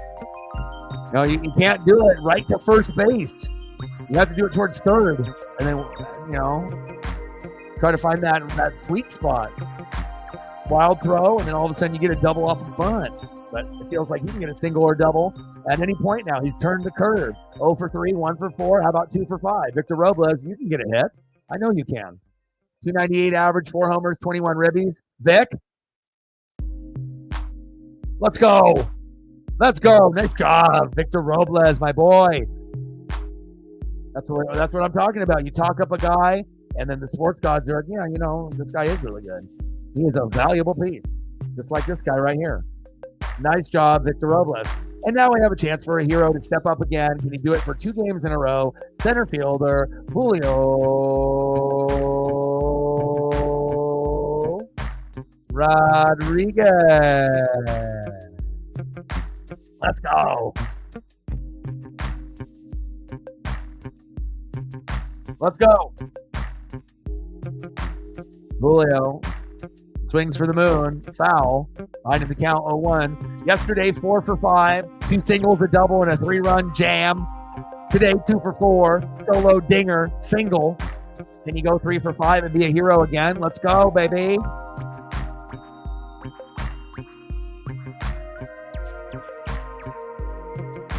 Robles takes off.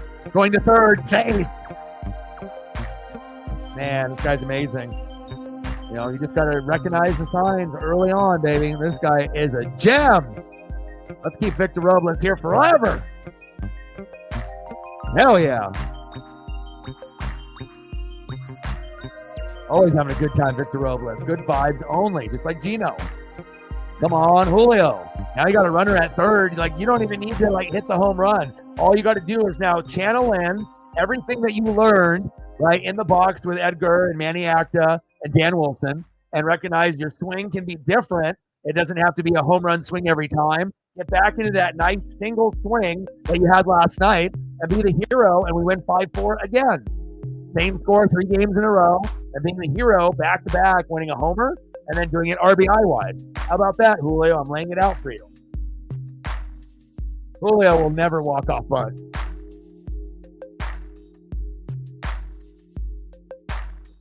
Julio Rodriguez intentionally walked. Oh, are you kidding me? Are you kidding me? They're afraid of Julio and what he did yesterday.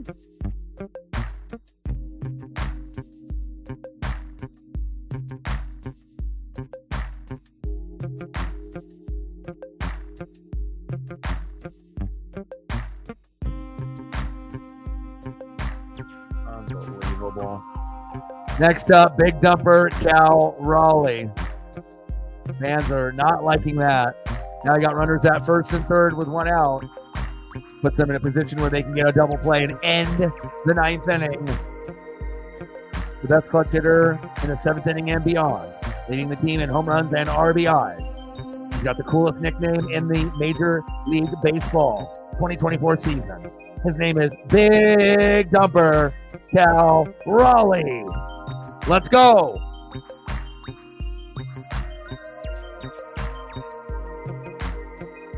Come on, baby. Let's go, Cal. Cal's crazy. Like, he'd just walk it off for a 3-run blast, like not even thinking about it. But, I mean, any way we can get on, anyway. Weird-ass blooper that is an error, you know. We win in, like, the weirdest ways. You, like, never know, like, some kind of deflection. Like, just find a way to bring this runner home. Robles has got the speed from third. Doesn't have to be perfect or that far out. Pitch is low and into the dirt. 2-0 count. Maybe it'll be a walk. Bases loaded here. Feels like Leclerc does not have that zone. Ball. Feels like we're going to have bases loaded here. Cal Raleigh, first career game with 3 walks. Wow. Rio.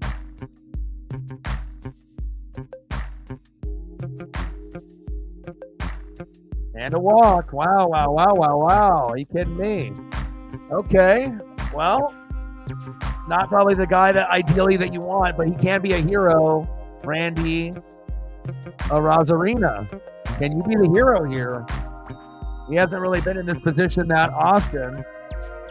It'll be very interesting if he can step up and make a play here.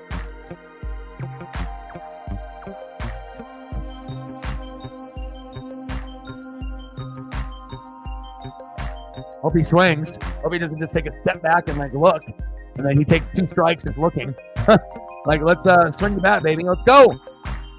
0 for 4, grounded out into a double play. Big swing and a miss. 0-1 count. Come on, Randy. Come on, Randy. Let's go to Randy land, baby. I've seen the shirts. They're pretty cool. I don't own one. Randy calls time.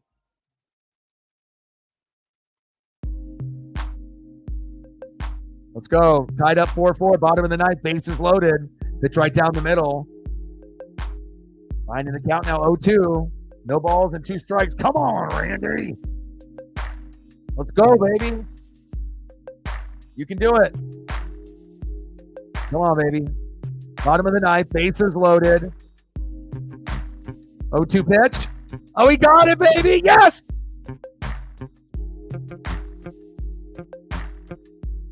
Bro, what I just said about 2 minutes ago, that we win by the weirdest ways and we can win by a deflection, and the fucking deflection just happened. Are you shitting me? I swear to God, the sports gods are locked into this channel. They love to be able to like listen what is meant to be said on the mic, and they have this weird way of making whatever we talk about happen on the channel actually happen in real life. That was fucking crazy. Are you kidding me?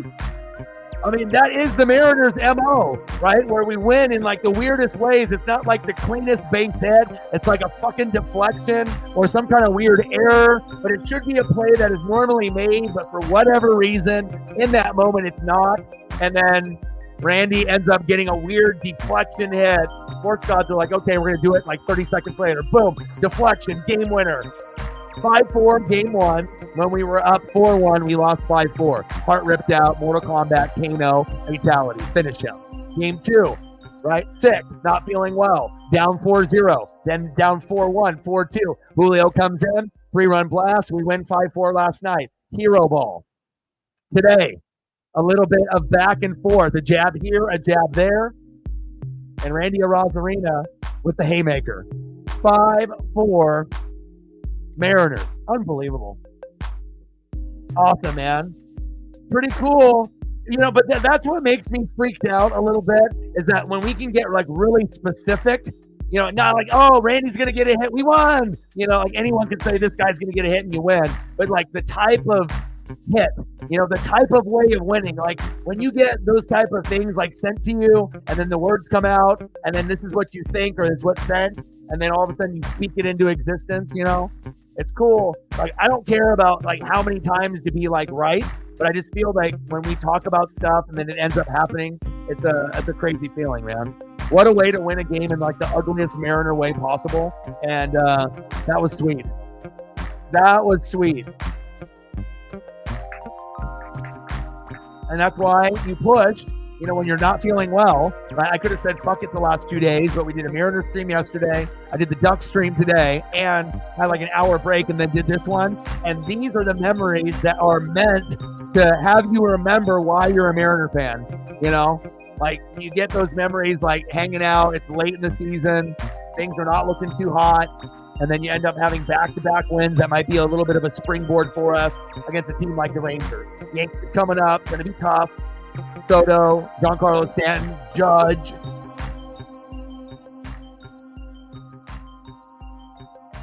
Fucking A, man.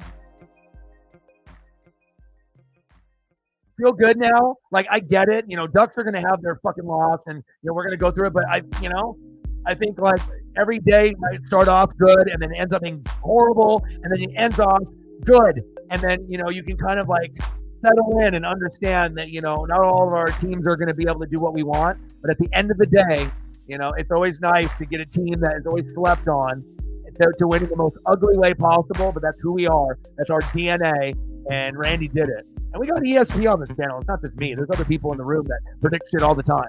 But that was amazing. Don't give up. Don't ever give up, Jimmy V. Man. Andy, dude. And it's not like he's the prototypical normal hero.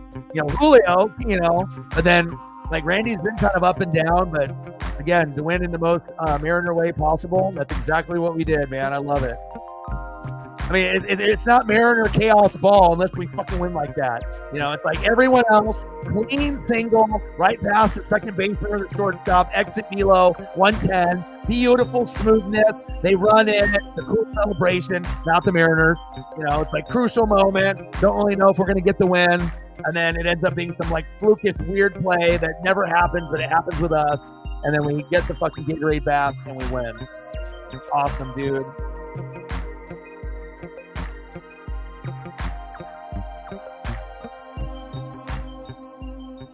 That makes like me not feeling really that well, like better too. Like to be able to go through the 3 hours and 3 hours and have victories at the end and big ones, right?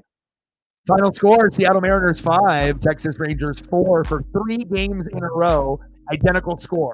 Mariners win 2 of them, and when we win, what do we fucking do? We fucking dance. Mariners win, Mariners win, Mariners win. Let's go.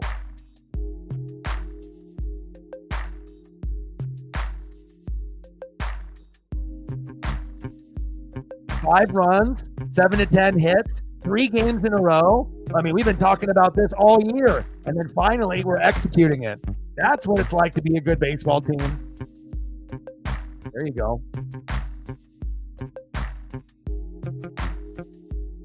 Pretty cool, man. I love making memories with you guys and being able to have those key moments. You guys fucking enjoy Red Zone tomorrow. Fantasy football, fucking soak that shit in. Watch as many games as possible. And again, I will be live in the afternoon with a couple reaction videos, more than likely for the Cowboys, Saints, and the Bucks, Lions. And then we'll be live for Sunday Night Football with the Texans and the Bears. Super excited about that.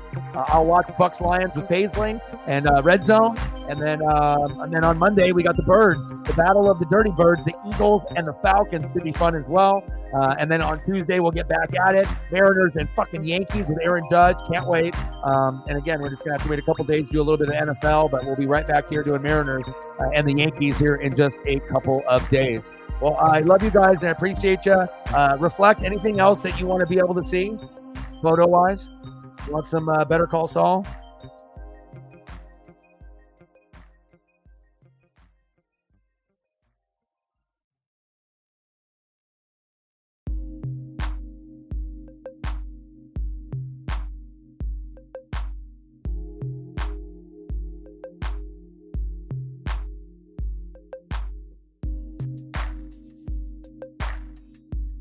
It makes it like so worth it when the team is like, not what you expect, and it's such an up and again, I think if you're a Pacific Northwest fan in general, you already know how hard it is to be able to achieve things. So it's like you're already battle tested from the very start of the fandom. So it's like I feel that, we can go and achieve anything. If you can actually be a fan of somebody in the Pacific Northwest and actually handle it properly, like, you can fucking do anything in life.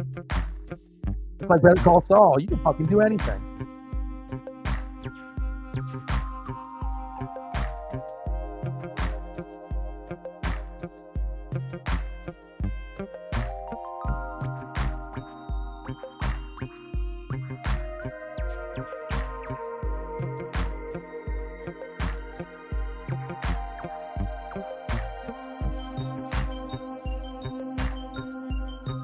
Awesome rally, man. That was so sweet. It's always good to be on the top end of that. Great show. I'm gonna have to go back and watch both. Jerry, thank you so much, man. Tigers lost? Hell yeah. There we go. Yankees, Rangers, Astros, Athletics. Yankees, Rangers, Astros, Athletics. And Athletics actually are really good this year. Like, they're much better. So just looking at the Athletics and think we're automatically going to beat Brent Rooker, it hasn't really been too good for us against them. But it'll be tough, but you never know. We got to keep believing. Yes, we did. Yes, we did. We just got to put our head down and grind. Head down and grind and just, hope for the best. Here, let's give Matt some Tay photos so he doesn't lose his mind. But he's got a duck win, so he's already happy.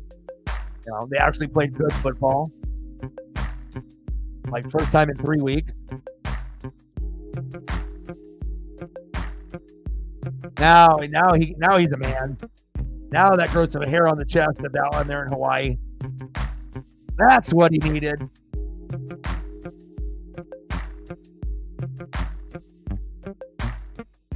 And then as soon as her and Kelsey break up and she makes songs about him, then Matt's next in line. What a win for the Mariners.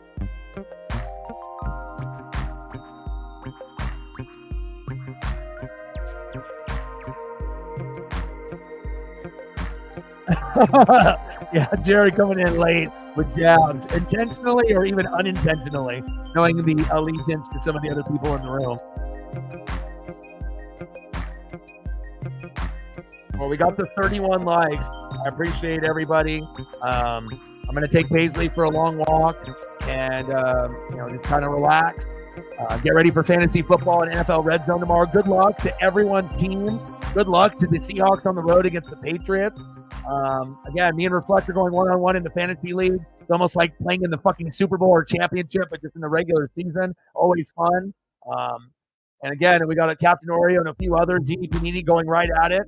Everyone's favored by just a half point or a point. So it's going to be wild tomorrow. And I can't wait for Sunday Night Football. I'll pump out some reaction videos on Sunday, Monday, Tuesday. And we're going to have some fun. And then right when we get all that football, right, then we'll be, boom, right back in it with Yankees and Mariners. Exciting, right? Aaron Judge. And hopefully we can keep grinding and getting dubs even when I can't do a particular stream if we're doing NFL instead. So I love you guys, and I appreciate you guys very, very much. You guys have a great rest of your night. Memories made. And 2 days in a row, the Mariners come up with some fucking Mariners magic and some fucking chaos ball, and I wouldn't want it any other way. We always do the craziest shit to end up winning games that no other team would do. It's the ugliest way to win possible. A nice job, Randy Rosarina. And final score, Seattle Mariners 5, Texas Rangers 4. And I got one question for you. Well, talk sports like us. Your boy Ryan, Northwest Sports Fanatics, Sarah, DX, Reflect, Matt, and everyone else, Jerry, Captain Oreo, love you guys. And I got one question for you. Well, talk sports like us. Your boy Ryan, Northwest Sports Fanatics, and I'm out. Okay, go M's.